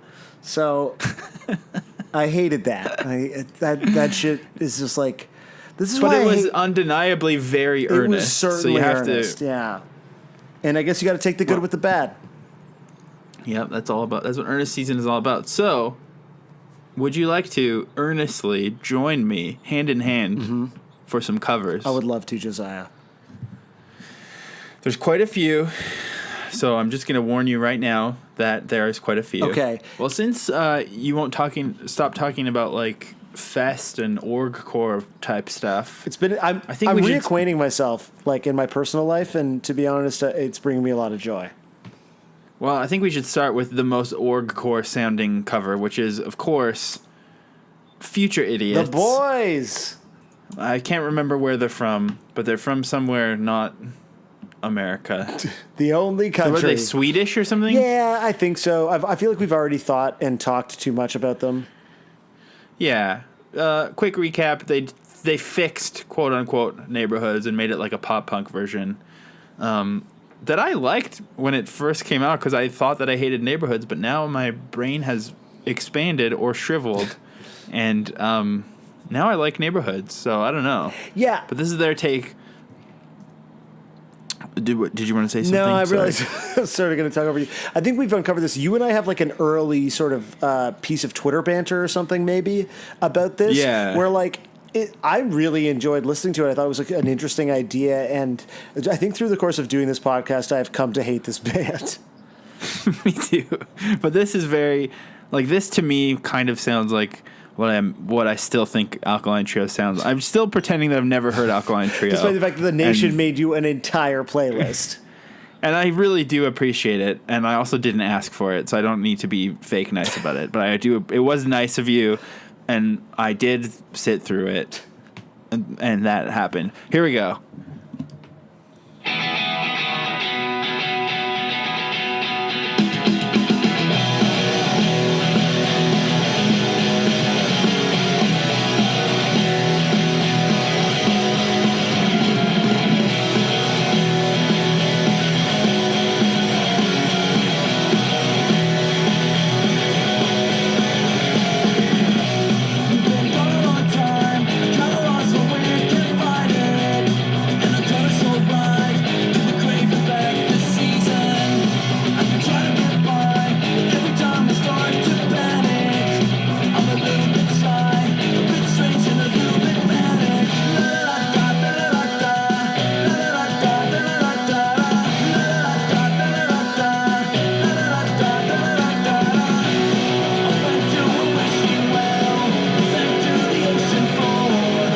It's the same, but kind of bad. Yeah, it's like the same if, I don't know, tattoo artists made it. That's a rude thing to say. I feel like at least in Toronto, every tattoo artist is like in a grindcore band. Yeah, it's true. It's a different breed out here. Yeah, like tattoo artists all like intimidate me. I'm always like, oh, yeah, I was listening to the new like Mammoth Grinder. It's like pretty good. Yeah, I don't know. I mean, those guys probably suck too, but those people. But it just sounded like if guys in denim cutoff vests recorded the exact same song. Yeah, it's like not even. We've already devoted too much time to it. It's well vested, I think, at this point. All right. Well, moving along, like I said, there's so much to get through. So I'm going to show you some teens performing it in a van. Get in the van. This is some, or James Corden-esque shit. So this is Sonia Erica from 2012. I don't know much else about it, except that they're in a van. But the thing is, the van's not moving, so they didn't really, like, there's really nothing that fun about it. I don't know. Just being random.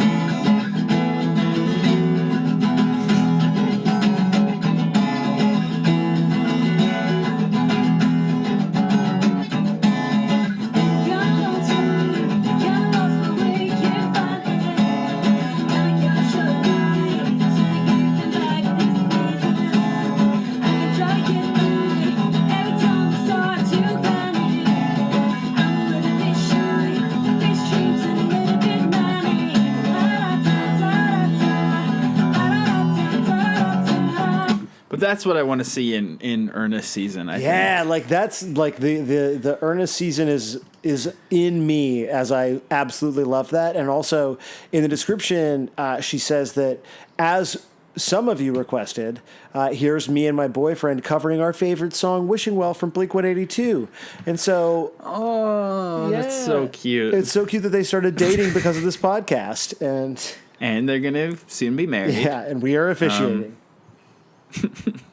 But also, clicking on the About page of her YouTube, she lives in Indonesia. Oh, yes, of course she does. Yeah. But my favorite thing about the video was that there was a, hey, check out my original song. And then the URL was not hyperlinked and was like displayed over her white shirt. So all you can see is that it's a bit.ly link, but you can't, there's no way to access it. So I guess we'll never know. I was even thinking of signing her to my label, but I'll never know. God damn, this is those moments that you have nightmares about as an unsigned artist, but it's happening to you now, Sonia Erica. All right, so it's funny. There's a trend brewing in Ernest season, which is the extremely alternative looking people. This guy looks like so alternative, almost to the point where he could be a SoundCloud rapper also. Oh yeah, it's so weird how that's what happened. Oh, and his singing mate just sat down, and she's like pretty alternative, but he's extremely. She's wearing alternative. a Strokes shirt and has a Blondie patch. I mean, I love it. These are kids who like, they just, it's so. I love it. I would way rather see somebody with like a Strokes t-shirt and a Blondie patch than. I don't know. I'm losing my train of thought as I speak, but there's something so beautifully authentic about it. It's like they just like go to the mall. They're not pretending that they're like they know anything about punk or whatever. Well, you don't know. I bet maybe we met these people in person. They'd be like, "I'm the punk spurt." And I would be like, that's so cute that you're saying that. I love you for being like that. Yeah. And she's also reading the lyrics from a PlayStation while she sings. Yeah. I think this is just so cute. I was really wondering because she kind of sits down and then picks up the PlayStation controller to sing it. And I was like, is this part of in the same way that the other one was inexplicably in a van? Like, is she just inexplicably like playing video games? But no, she's the like Wishing Well scrolling. challenge. Yeah. The Wishing Well challenge is like do something subtle and not really that interesting. No, it says in the description, Lou is not possessed. She's reading lyrics from a TV above the camera. Stop thinking she's possessed. I don't know. That's the sort of thing you'd say if Lou was possessed. All right. Well, let's hear how Lou and Dan. Oh, by the way, they're from the band 4 Weeks in Between. All one word. Probably a very alternative band, I'm guessing. But here's what they sound like doing this.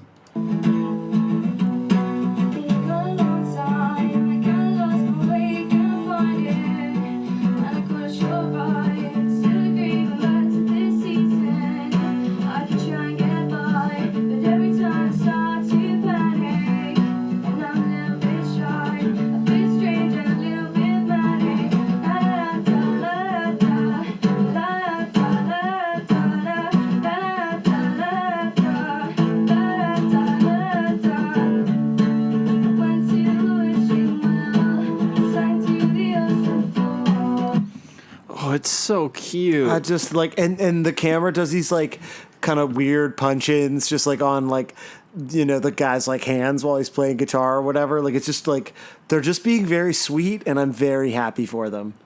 I love them, and I hope that everything turned out great for them. I don't know. Just in general. Yeah, I don't know that things worked out for the band, so it looks like they stopped posting videos 5 years ago.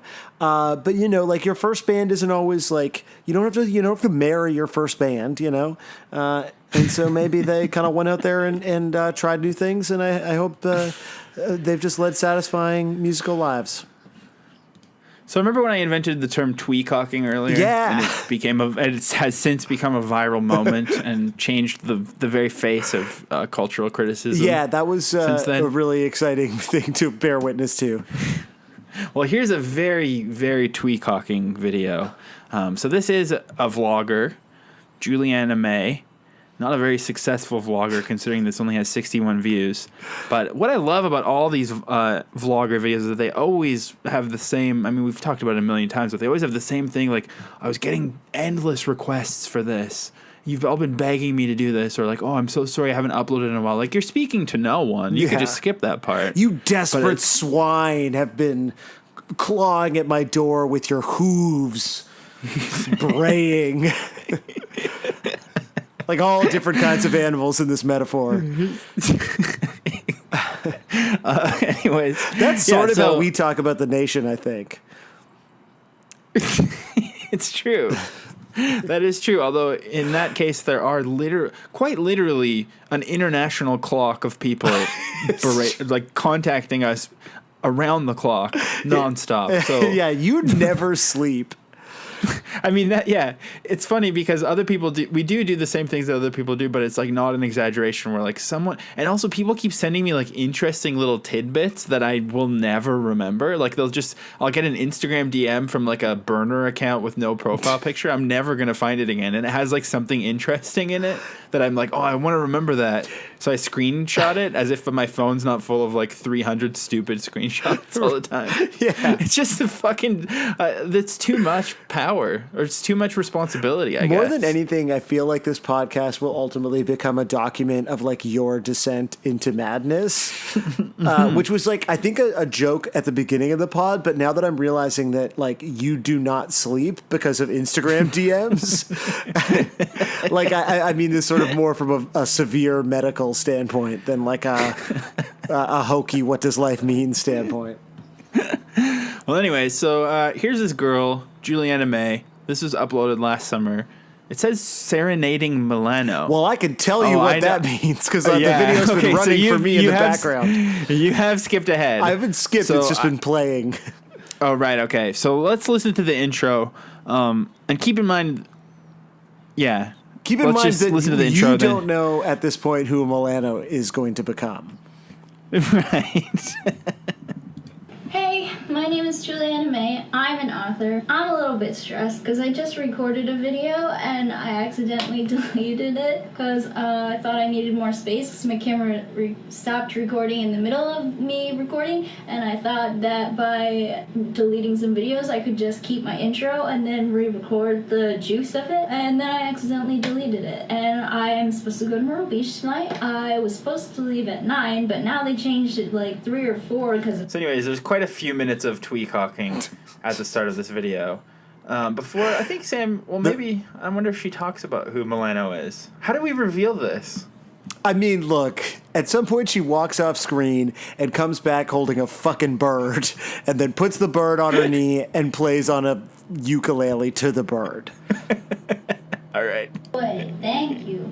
Good boy. You want to sit with me while I sing? You want to sing with me, baby the bird? You want to sit?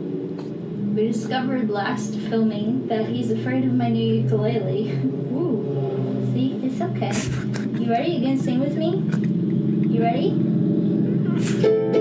Oh, by the way, this is Blink-182's Wishing Well. I've been a little bit obsessed with trying to learn to play it because it's a bit harder because it's got a lot of notes, and Tom DeLonge wrote a lot of words to this song, so I was kind of learning the words as I was learning the chords and playing it, you know. So, please forgive me. This is not supposed to be a serious cover kind of video. Just hope you enjoy. Alright, ready? Ready, baby?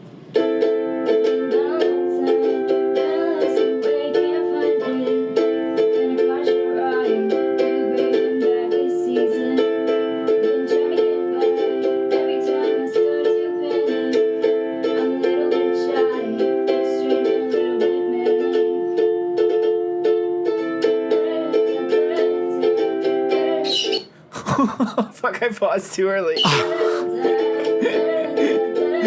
I ruined that. Let's hear this. Let's hear this one more time.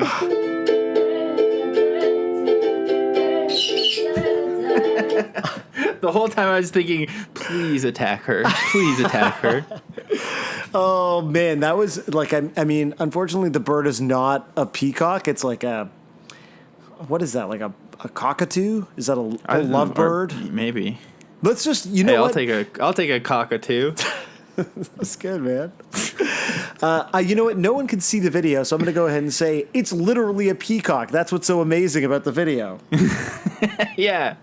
No, I think it's like a parrot or like a fucking pigeon or a crow or She something. put a full-size like peacock on her knee and played the ukulele at it, and then it screamed at her. Like literally though, she has a hammock beside her bed. There's like a watercolor of the ocean and some old-timey lamp. And also, did you hear at the start how she said, "I'm an author"? Yeah. Like what the fuck? Like what? That's how I introduce all of my YouTube videos. Hey, I'm an author. Hey, it's me, Sam Sutherland, an author. I saved that's just for Cameo. Hey, I'm an author. Let's check out some Nazi chiptune. Yep, that's my brand. But again, like this is, I think I'm inadvertently trying to show you all how bad being earnest is. But this is the sort of disease of the season. Is like, I thoroughly enjoyed that. I was like, Me too. Like I thought the actual singing was really good. Just the intro was quite irritating, but then the actual cover was really good. Yeah, and I think I'm probably gonna watch her Wish shopping haul later because I love that app Wish. what is that? It's kind of like Ally Express, except you can just order shit off your phone. Like I ordered this like janky pirated vintage gaming thing, handheld thing for $10, and it arrived like 2 months later, and it has like some hacked Minions game on it that looks like a Mario game. So I don't mean to, do the thing where people correct other people's pronunciations of things, but I'm going to do. Oh right, Mario is what I'm gonna say. So I'm pretty sure it's AliExpress, right? Because it's like Alibaba. Oh yeah. So I'm just thinking that, so I only am correcting you to say like I love to imagine what AliExpress is. It's like if you Just for like white people That to is order really Black good. Lives Matter T-shirts or whatever. No, that's good. It's where Matt I'm not Skiba gonna got build his. on that, so I don't say anything bad. Right, so I will only add, because this is at least sort of a callback, it's where Matt Skiba got his "This is what a feminist looks like" back patch. And then we can move on from this joke before anyone says anything truly regrettable. Exactly. So Ernest season, I think, it was great, and I did really like it. But again, it's like, I think maybe Ernest season is about, and what has been brewing for a while is just like setting aside your critical faculties for a little while and just like letting it be. Yeah, I think that's a good encapsulation of this moment. So maybe it started with Dan Reynolds and continued with Bottom of the Ocean and just sort of the general weakening of my will and mind Right. as I just start to think that everything's good Right. and will hopefully die soon. It's like Robin is a parasite in your brain that's just slowly taking over. Exactly. Oh God. Well, anyways, here's a cute, nice looking boy playing piano. So that's another thing. That, it hasn't loaded yet. Oh, here we go. Alex Bourne. This was published on September 30th, 2011, which would explain his puka shell necklace, kind of, although not really. That's still quite a long time after. He now. looks so much like Ken Marino in Wet Hot American Summer. Oh my God, he does. Like that is like he saw that and was like, "That's how I'm going to dress this year." Oh God, so good. He lives in San Sebastian. Where's that? I don't know. I'll Google it while this is playing and pretend that I knew the whole time. All right, we'll edit it in so we look good. Just look on Ally Express so that you don't get anything wrong. Okay, gotta be careful. Always gotta be a good ally. Hello everyone, I'm going to play Wishing Well by Blink 182 from their new album called Neighborhood.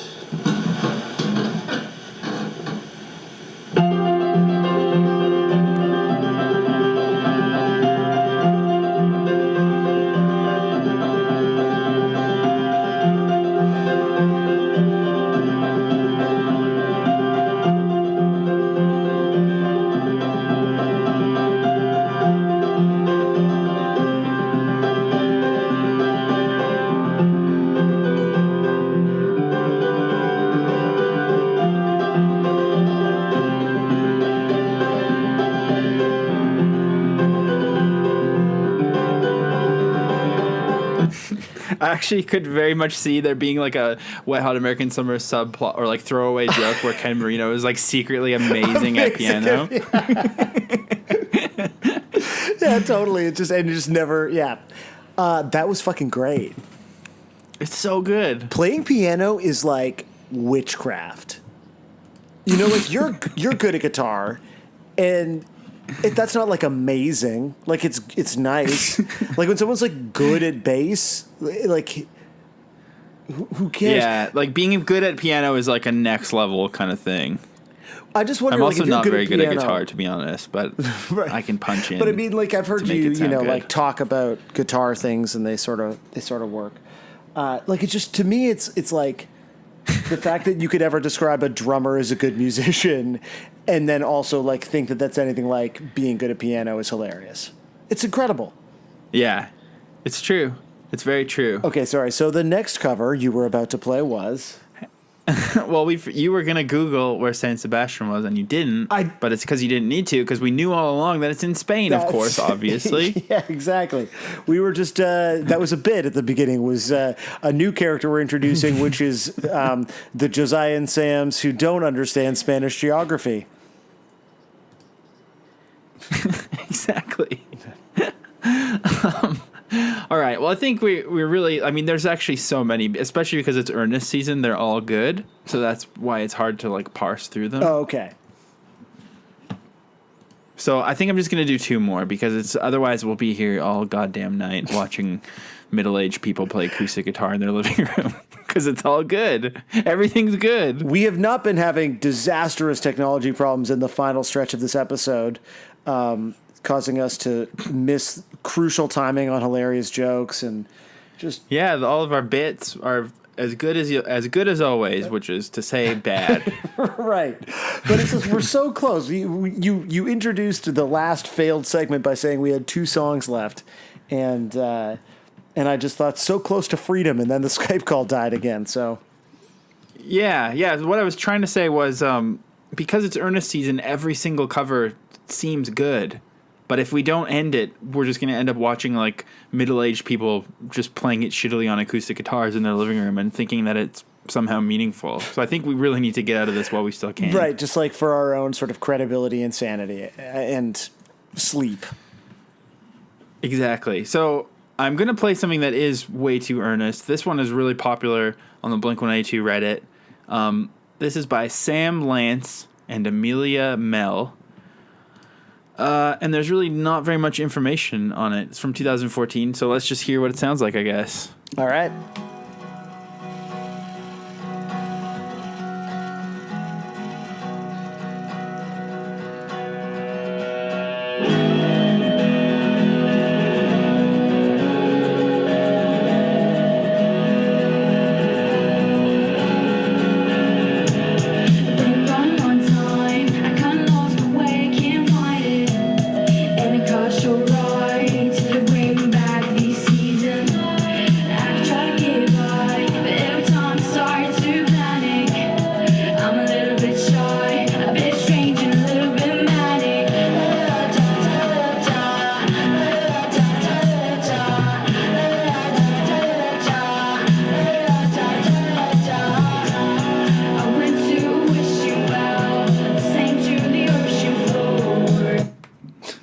So a little bit of behind the scenes for people is because our Skype kept not working, I'm now talking to you over cellular telephone technology, which means that like that had the sort of like eerie quality of hold music through the like exclusively kind of like mid-range of like a phone's microphone.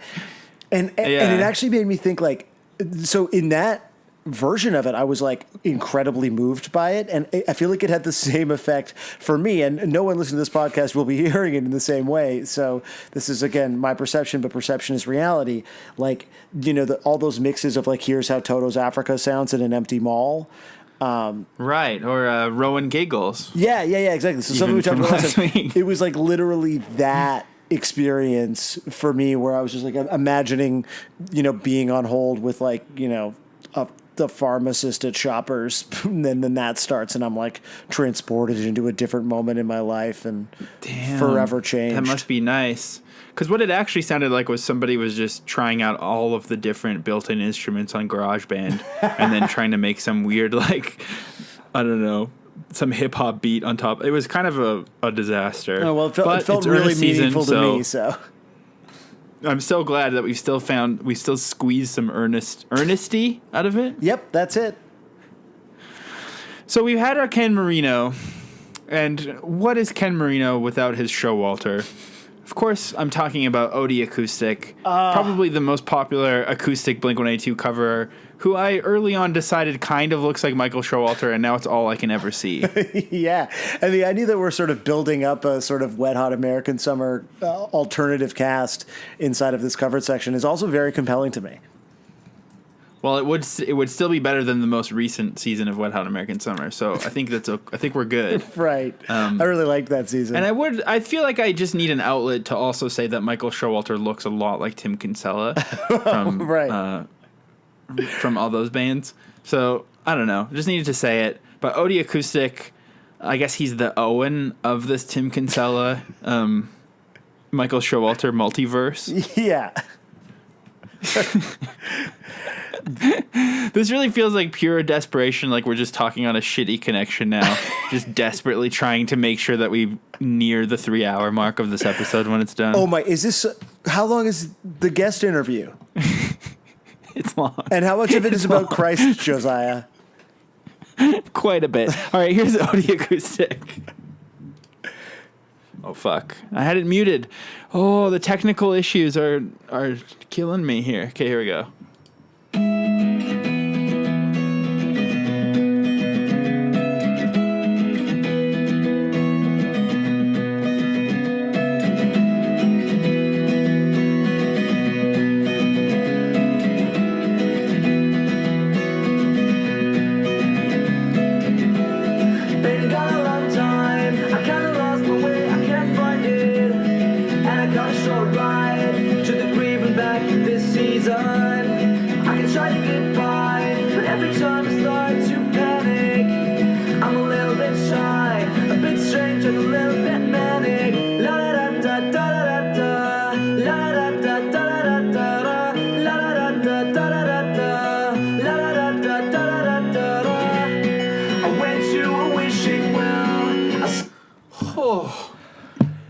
That was beautiful. Owen Showalter, man, he's got it.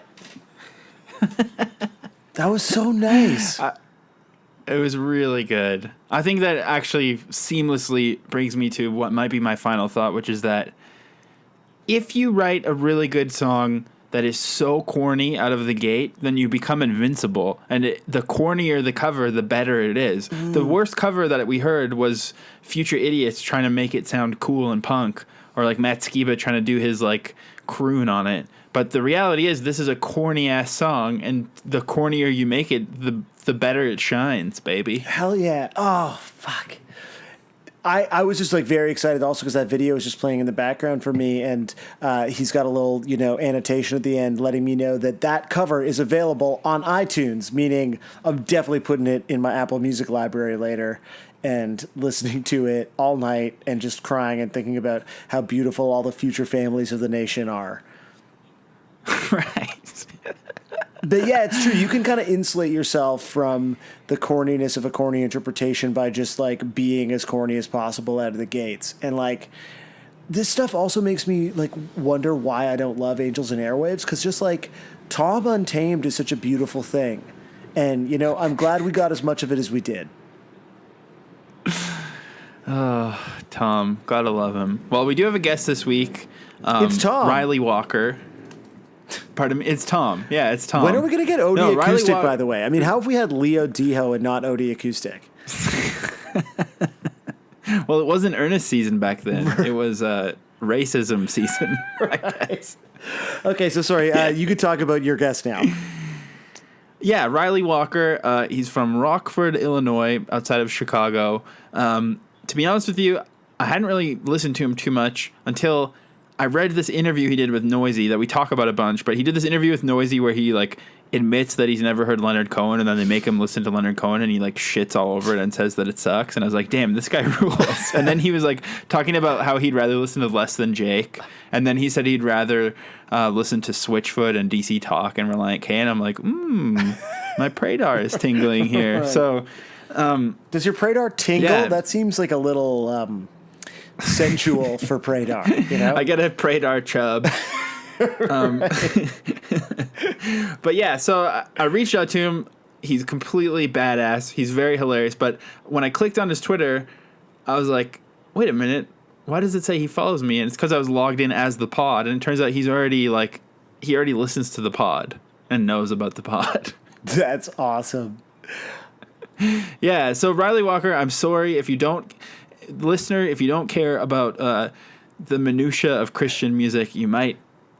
I think you will care. I think by the time you're done this, you will care. Also, there's a good chance that if you listen to the second hour of Blink-155, you're kind of you're down with Christ, because that's a dominant theme. Or just that you're like working the graveyard shift at a Petro-Canada somewhere and just trying to pass that painful bitch that is time, one way or another.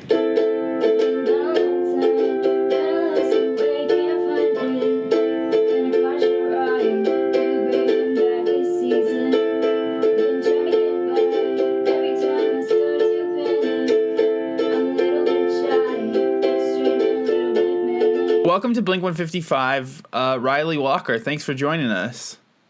My divine pleasure. What's going on? Hanging super loose. Right now, I'm waiting on a pizza to come, but don't worry, we're going to get everything we need, and my friend's going to grab the pizza for me. So. Oh, hell yeah. Yeah, you said, like, how long is this going to take? Because I need to move some things around in my schedule. So were you referring to a pizza? I got a friend working on it for me. Okay, sick. Thank God.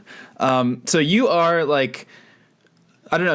I feel like you've just been like signal boosting that I need to talk to you for a while. Because every time I read you talk, you drop truth bombs that I love. Most recently, there was this Noisy article where you talked about how you don't really give a shit about Leonard Cohen and you've never heard him. And I really related to that. So just tell me a little bit about that and the aftermath. Oh, well, you know, I don't like to be some sort of contrarian. I don't think I'm not like a hater of everything either. You know, I'm not one of those people who, when you go out to dinner with them, you just want them to shut the fuck up because they just hate on everything. But, you know, I guess I like what I like a whole lot, and I don't like what I don't like. And Noisy approached me to talk about Leonard Cohen because I think I had mentioned in passing to the writer, Josh Terry, that I had never really heard Leonard Cohen, which I hadn't. And so we sat down, and I gave it an honest goddamn listen, you know. And I just wanted to shit my pants and die. It was just nothing was really happening for me, you know. It didn't click, and I had some strong choice of words. And in the aftermath of the article, you know, it's just entertainment in the end. You know, it's fucking Vice. You know, it's entertainment. Right. It's people to read it, and they want you to walk away going, ha ha, or something. You know, people took this to the next level. I was getting threats over email and Facebook and stuff that people wanted me to die. And I want to die, kind of, for this. I don't want to die at all, but if it's for this, I do. You know, so... If you read on the news that I'm dead, it's because a Leonard Cohen fan has murdered me. So that's pretty fucked because I never thought that Leonard Cohen fans would be like the Bay Hive or whatever, or like the Lady Gaga fans or whatever. Like I didn't know that Leonard Cohen had stans, to use teen parlance. Yeah, they're just like bald, ponytailed stans who just sit at home sulking in misery, waiting for the chance to murder somebody who doesn't like Leonard Cohen. What a fucking life, you losers. But there's nothing worse also, like, I agree. Like, people have always thought that I'm a contrarian because I hate on stuff too, but there's nothing worse than, like, having to like something because you're supposed to, and then it feels like homework to try to get into something. Yeah, I agree. And I also think just today in the internet, you know, everything I want there to be positivity all the time. I'm a love and peace kind of dude, but everything's just so gung ho, and it's so stupid. When a band gets a bad review, it's news now. It's everything's just held up to be perfect, and nobody can just shit on anything anymore. Whereas when I grew up, it was fun to shit on other bands. Totally. Tribalism and music fandom was, it's gone, or the lines are sort of blurring a bit, which is nice in some ways. But I also miss just shit talking bands with my friends. That's how I grew up. That's, I guess, what record nerds have always been best at. And that's another thing. I shit on Leonard Cohen, and then the minute you sit down with like some serious record nerd, all they can do is tell you about fucking shit they hate. I've been hanging out with bands and musicians for most of my life, and record collectors, and all we do is shit on other bands and stuff like that, and music we don't like. So this one just went too far, I suppose. It's also fun to shit on stuff that you do like. I mean, that's what we do on this Blink-182 podcast. Yeah, it's great, man. You got to turn it inside out and punch your heroes in the nuts sometimes. But the main thing that I took from this article was what I've been calling lately my Praydar, which is when somebody sort of signaling to me that they grew up listening to hella Christian music. And you've been shouting out Switchfoot like crazy lately. So I'm just curious, like, what's your background and what was your like Christian music vibe like growing up? I grew up... I didn't grow up in the church so much, but I grew up in evangelical contemporary Christian music shit, before I kind of found my own sort of tunes I liked and different friends outside church and stuff. But I genuinely enjoy Switchfoot, man. I think, I'm not going to say they're the best band ever because they're fucking not. They're kind of corny. But I think... there's one half of me that has this morbid curiosity of just, I like to fuck with people on the internet. I guess that is kind of a great pastime of mine. But, in that process, I've learned that I really like Switchfoot, I remember I first heard them when they got popular. I don't know, like the early 2000s or whatever, when Meant to Live came out. And there's just a specific look in musicians at the time from like 2002 to 2006 where everybody had like a Lucky Brand t-shirt and a wristband and bootcut jeans and, green Chuck Taylors and highlighted kind of shoulder length hair. Oh, hell yeah. It's kind of like post pop punk. It was like dudes that just like slowed down a little, but still feels like pop punk to me a little bit. Yeah, totally, and in the gear realm, they always had like a Mesa Boogie stack and everybody's had a Line 6 DL4. So I was a teenager at the time when all that shit was going on. So I really like to look back and kind of re-examine everything with, enough hindsight now and kind of enough self-awareness to be like, what was up with these fucking people? Like Switchfoot, it all kind of stems from, songwriters like Pete Yorn and everybody wanted to be Ryan Adams and everybody wanted to be like the Goo. And it was this weird combo of pop and Lower East Side New York songwriter bullshit. Like everybody wanted to be Jeff Buckley, but they couldn't. But they maybe it was a bit better look. I don't know. Whatever. I'm ranting now. But yeah, Switchfoot, great fucking band. I grew up on Christian rock and Christian punk. You name it, I was there for. Well, I was gonna say, like, did you grow up in the Chicago area? Because would like Cornerstone have been a big thing for you? Yeah, I grew up in the Chicago area, right outside in a town called Rockford. And Cornerstone, I attended several times, and in the Midwest, outside of Chicago, Rockford, it's not really a cool town with a lot of culture. I didn't have like, fucking Sonic Youth coming to my town or any cool bands like that. So, I think the church was sort of the center of culture where I was coming up.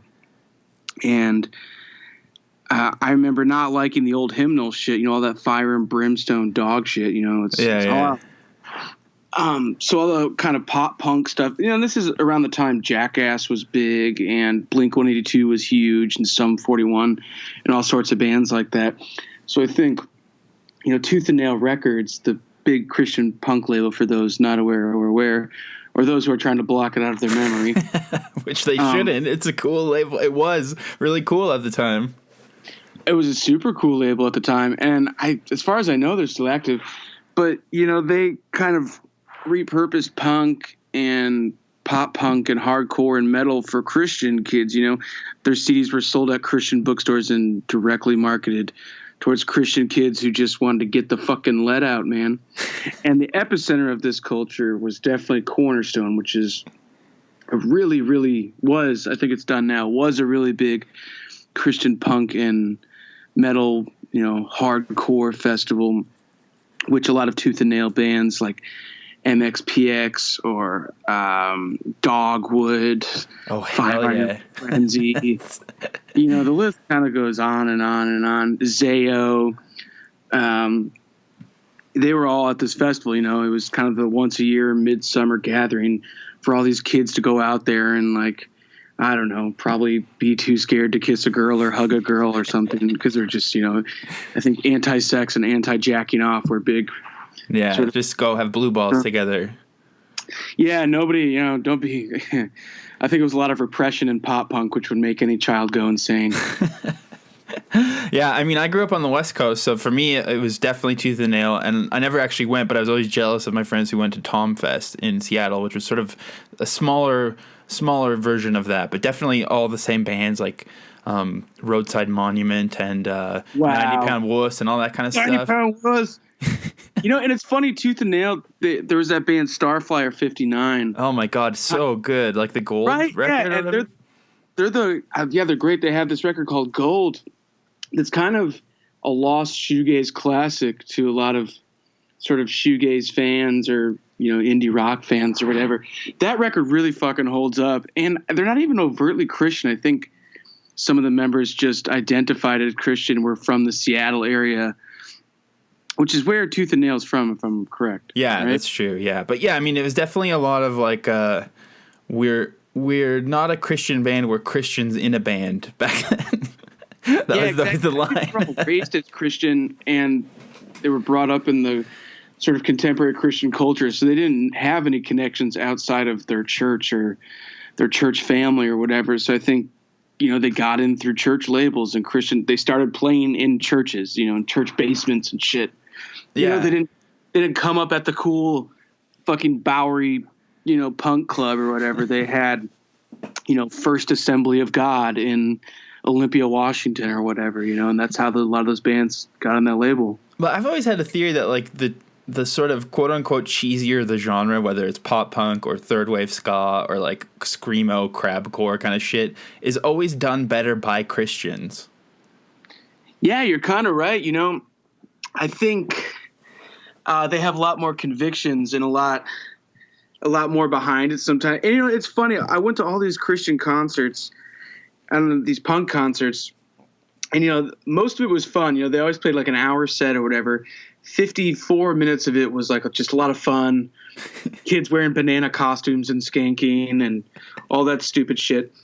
And then that's a Goaty Hook vibe, right? I think the banana thing. Yeah, total tongue-in-cheek sense of humor and like all Christian rock. Because they can't talk about pussy or farting or shitting on I don't know whatever beating up cops. So, they were just like, 500 Frenzy had a song like, Let's Go to Canada. Yeah. Which is just a fucking, god damn it, great song. God bless that band. and, at the end, it was always, I think in order to be a Christian band, they used it as a sort of mission to reach out to people. So the last 10 minutes of the show is always like, all right, guys, we all know why we're really here right now. So, like, let's play a ska version of Amazing Grace or whatever. It always started off slow, like, Amazing Grace, what has we done? I saw Dogwood play that, and they did that song that's like, I love you, Lord. Oh, dude. And it was like all like, it was all. I saw Dogwood, too, with the Insiders, man. Oh, the Insiders, Scalleluja. Dude, Scholar. Yeah, and that's the thing, the OC Supertones. There was always like a pun. Ska's always full of puns. You think of a band like Mustard Plug, whatever. Everything's a fucking pun in ska. But they like Scalleluja and the OC Supertones, they were the biggest ska band.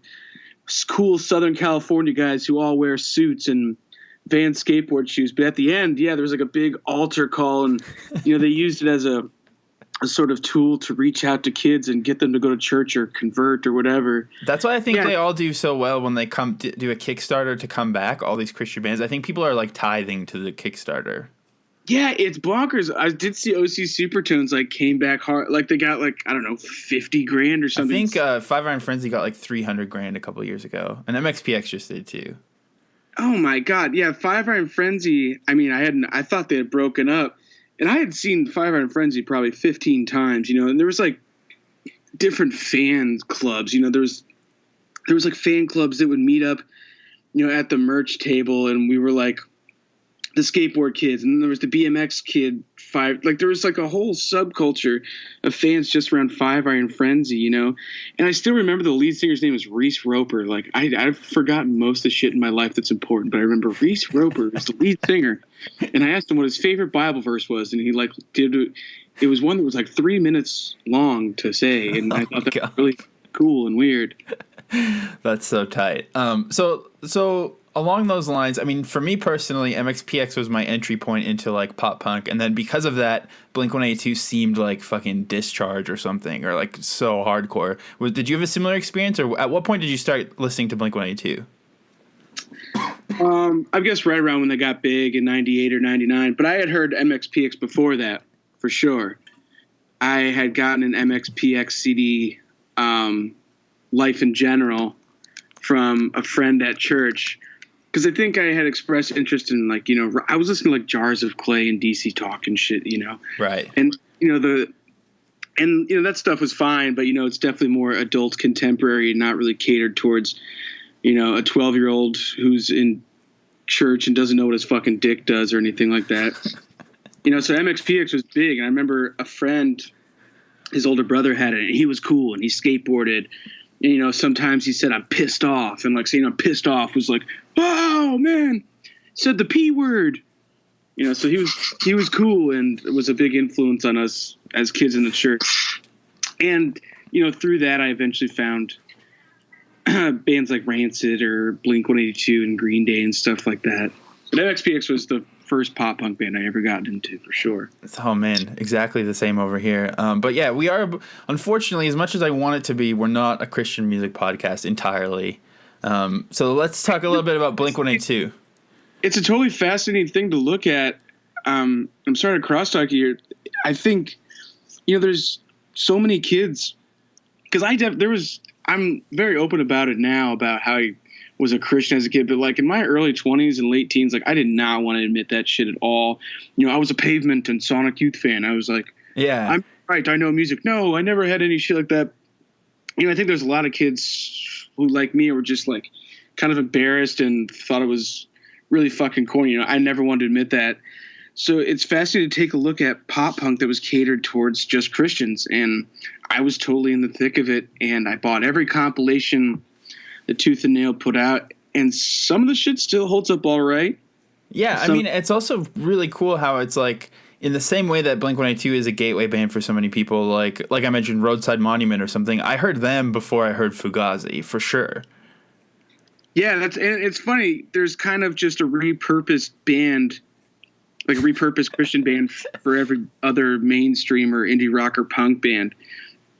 There's like Christian hardcore too. There was a band called The Crucified, I remember. Oh yeah, they're like one of the sort of, they're pre-Tooth and Nail, and I remember reading about them as being like sort of forefathers of the scene. Yeah, totally. And they had a record called JCHC, which means Jesus Christ Hardcore. Like JCHC, what the, So there were, I have no idea how that band started or anything, but they definitely, I think the dude from that band ended up starting HM Magazine, which was like the Christian, like Rolling Stone or something. Or no, yeah. I guess more geared towards the metalcore set. But yeah, and I mean, I think the funniest is, Christian pop punk is, it's fine, but like Christian ska was like, it seemed like the biggest music in the world when I didn't think there was any bigger bands than Five Iron Frenzy or bands like that when I was going to church, or the Deluxe Tone Rockets or all these sorts of bands. The Christian ska was just absolutely fucking huge. I had to assume those bands were doing really well for themselves because, I mean, they played to packed churches every single night and they had a built-in audience. It's kind of, it's fucked how it also kind of, like you were saying, you were you didn't want to admit that you had those beliefs at the time or whatever. It's kind of fucked how much it hurt people's careers too. Like if you look at someone like David Bazan, he wrote amazing albums while he was still labeled as a Christian, and then every review is just like, I'm not going to listen to this shit. Yeah, he's definitely one of the sort of artists from that scene that sort of persevered and was definitely the best out of it. I mean, he's one of the best songwriters around, I think. I'm such a big fan of his. But, to be slapped with that term, as a Christian act, you're definitely written off by the mainstream or mainstream audiences as corny or, because, I mean, I probably wouldn't give a Christian band much of a listen now because I'm just like, I'm not into that shit. So that label can definitely harm a band's career, no doubt. Yeah, but then I think nowadays they just sort of play it a little more on the down low. Like I feel like Sufjan has been getting away with it for years. Sufjan Stevens, because I went to church up until about 2004, probably when I was like 14. Yeah, I was just I was ready to go by that point. But Sufjan Stevens, that record Seven Swans has all these Christian themes in it. I remember, the more socially liberal churches got, I guess they kind of, they let the kids get away with more music, and all the kids at the church I went to loved Sufjan Stevens, and all these sorts of twee pop folk indie bands were just huge then. And Sufjan was a big one. And I still think to this day, he's a very socially liberal Christian songwriter.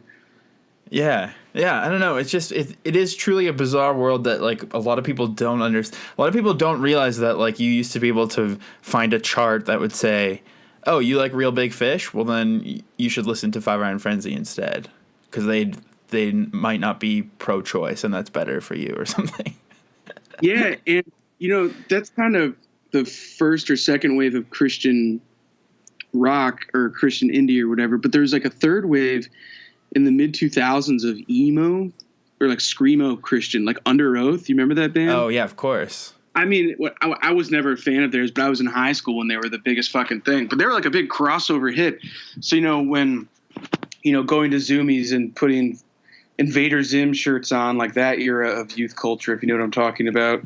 Yeah. Like Invader Zim shirt wearing kids like loved fucking Under Oath. And when screamo got huge, a lot of those kids were Christian, like in the church. That's what I'm saying, though, is like screamo's so corny, and that's why Christians nailed it. Yeah, they did. Yeah, they just wear it so fucking proudly, And Christian screamo got huge, and I think Under Oath sold like millions of records for that They're Only Chasing Safety album. That was just such a big hit. Yeah, for audiences who are Christian or not.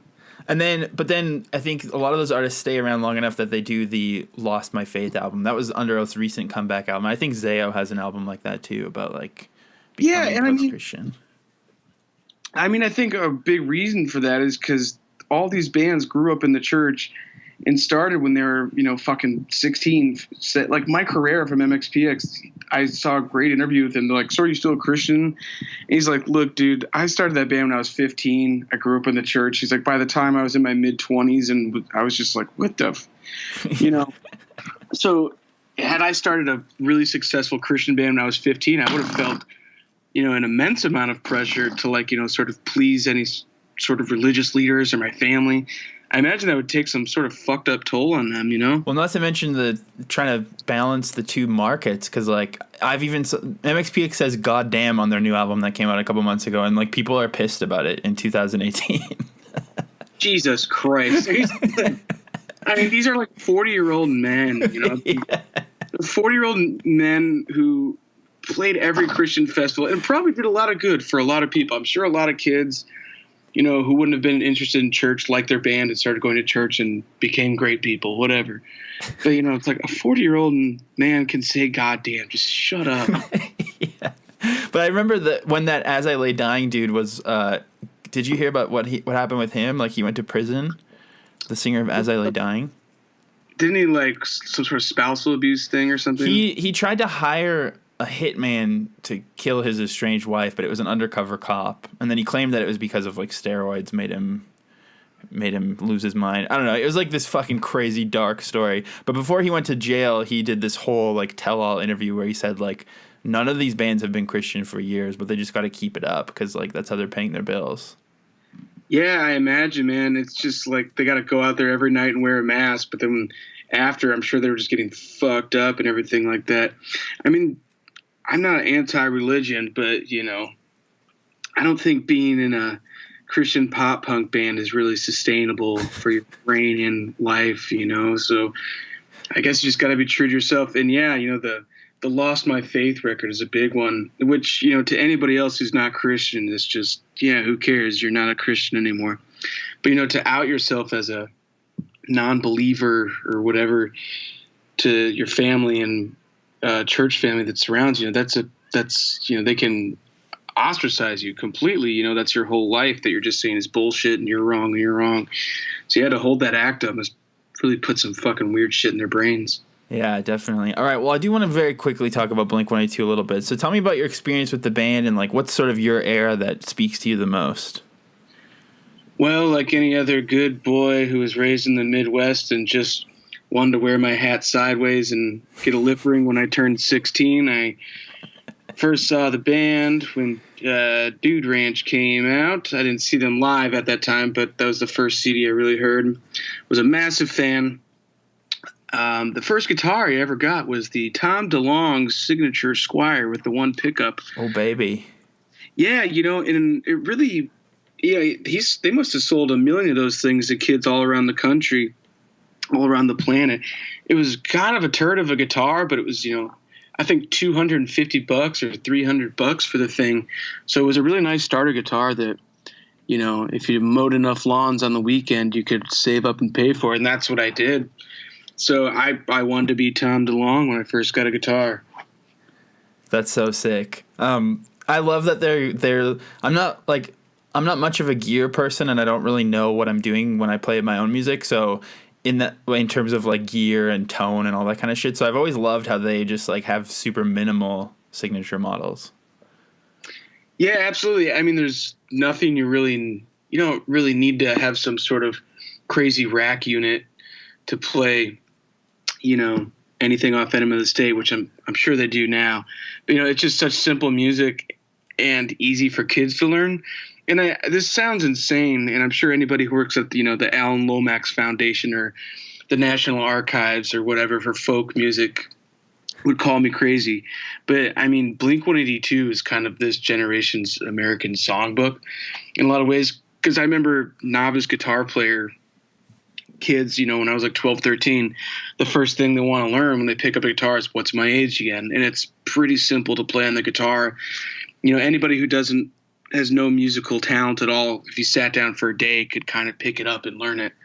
So this is, Blink-182 is really important to guitar players, who are my age and maybe a bit younger, because it's easy, approachable music that's fun to play and anybody can kind of pick it up. So my hat's off. I'm sure, like myself, many others have gotten into guitar and performance through being a Blink fan and learning these easy songs on guitar throughout the course of their lives. That's not the first time that we've noticed that there is like a American folk song feeling, even to some of the older songs off like Cheshire Cat and stuff, where it's just like so simple and so evocative of like a specific kind of suburban white male experience, I guess. Yeah, exactly. If there's any ethnomusicologists out there who want to write their dissertation on the white suburban male folk Blink pop punk movement on guitar, please, we're your people. Yeah. So what about, like, you said you haven't listened to the newest one, but how do you feel about like Neighborhoods, or like kind of as they got weirder and Tom lost his mind a little bit for a while? I think Neighborhoods is all right. Actually, in listening to this, I listened to that one again. I mean, by the time Neighborhoods came out, I was totally checked out of them. I just sort of heard it in passing. So I really listened to it in earnest for the first time this last week. And it's not so bad. It sounds pretty fucking paranoid and weird. There's definitely, I really like that, they could maintain their sort of signature sound on it, and the production is great, but it definitely sounds paranoid. And I think, they record it like completely separate, or did they not? Yeah, something like that. And I think they had 4 managers, like each member had a manager, and then there was one like arch manager or something. Yeah, it just reminds me of that sort of scene in Basketball where Cooper is just like, they both have different managers and they all have movie contracts they're working on. There's just too much going on. And yeah, it just sounds like they're about to explode. It's not really a great record. I'm not a big fan of it. I like the earlier stuff a little better with a sense of humor and dicks and farts and shit and poop. But, you know, I like me some serious Blink too. And I think Angels and Airwaves is just, I think that's just the product of an insane person, you know? And because, I mean, going back to the sort of Christian theme, to come out and have a record where you're like, this is my Lost My Faith record. I think bands who are jokey at the beginning, when they also make their turn, I do think self-titled is good, but like when bands make their turn into, hey, actually, I'm a serious artist and I want to be respected. Like, I demand you respect me. There's beneath the surface. Like, that just makes people go insane, you know? Yeah, it doesn't work. But Airwaves is just like, it reeks of that. It reeks of like, I want to be Freddie Mercury, you know? It's like, yeah. Nah, man. Oh man. Well, as someone from Illinois, how do you feel about Matt Skiba being in the band now? It's cool. You know, I was a massive Alkaline fan as a young man. I saw them probably close to 20 times, and I think he makes them sound good. I haven't seen Blink-182 live with him. Last time I saw Blink-182 was with the Green Day double tour where Travis Barker was like flying over the audience in a drum set. Have you seen footage of this? I'm sure you have. I think I saw one of those shows, but it was not that tour. That was the Pop Disaster tour, right? Which is such a perfect name as well. Yeah, and that was totally like Green Day's idea, I can tell. He was like, let's call it Pop Disaster. It's like we're twisted in the head, you know? Like some like shitty, barely oxymoron kind of thing. Yeah, it's like, shut up. You're like, I'm crazy, you know. I'm Billy. I'm twisted in the head, you know. But, you know, Matt Skiba being in the band, I think it's great.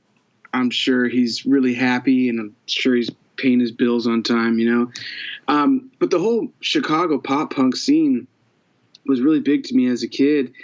You know, all those bands, you know, Lawrence Arms and the Broadways, Alkaline Trio, all the sort of metro north side suburban bands that came out of that were really big in my youth, and I'm happy to see Matt Skiba being the biggest band in the world now. Well, okay, let's wrap it up, and you can plug anything you want to plug, but I find it so fascinating that you kind of arrived at the music you make now, starting in these places. I mean, why aren't you playing in a band that sounds like Switchfoot? I mean, the first band I was in was a worship band when I was a Christian kid, and boy, I tell you, I got really sick of those big choruses with delay pedals, because you know all those bands like Switchfoot are just post U2. You know, it's every worship song was like With or Without You when I was still going to church. Yeah, there's like these weird peaks and valleys, and you know, Bono is such a fucking demigod for Christians as it is. You know, I don't mind U2 or Bono, but you know, to look to him for spiritual advice because he has some sort of, you know, dumb couplet in one of his stupid records, it's you know, insane. So yeah, everyone wants to sound like U2, and I don't know. I eventually got into pop punk and then regular punk and then indie rock and just record collecting and having cool friends who would make fun of me for being in a Christian church. Cool. So you're about to go on tour, and you recently released a record, right? I did in May, called Deaf Man Glance on Dead Oceans Records. Sick. And where are you going on tour? Throughout September this month and October, I'll be hitting the West Coast and going back. November is a big European tour. In December, going out to the East Coast and up to Montreal and Toronto. Sick. So everyone go say hi to Ryley Walker and just talk about the pod. Yeah, absolutely. Come approach me with your Blink-182 questions and your Leonard Cohen hate. Or maybe you could debate theology at the merch table. Yeah, I would like you to, if you can convert me back to Christianity, you get a free T-shirt. That sounds good. All right, thank you. My pleasure. Thanks for having me. I really enjoy your podcast.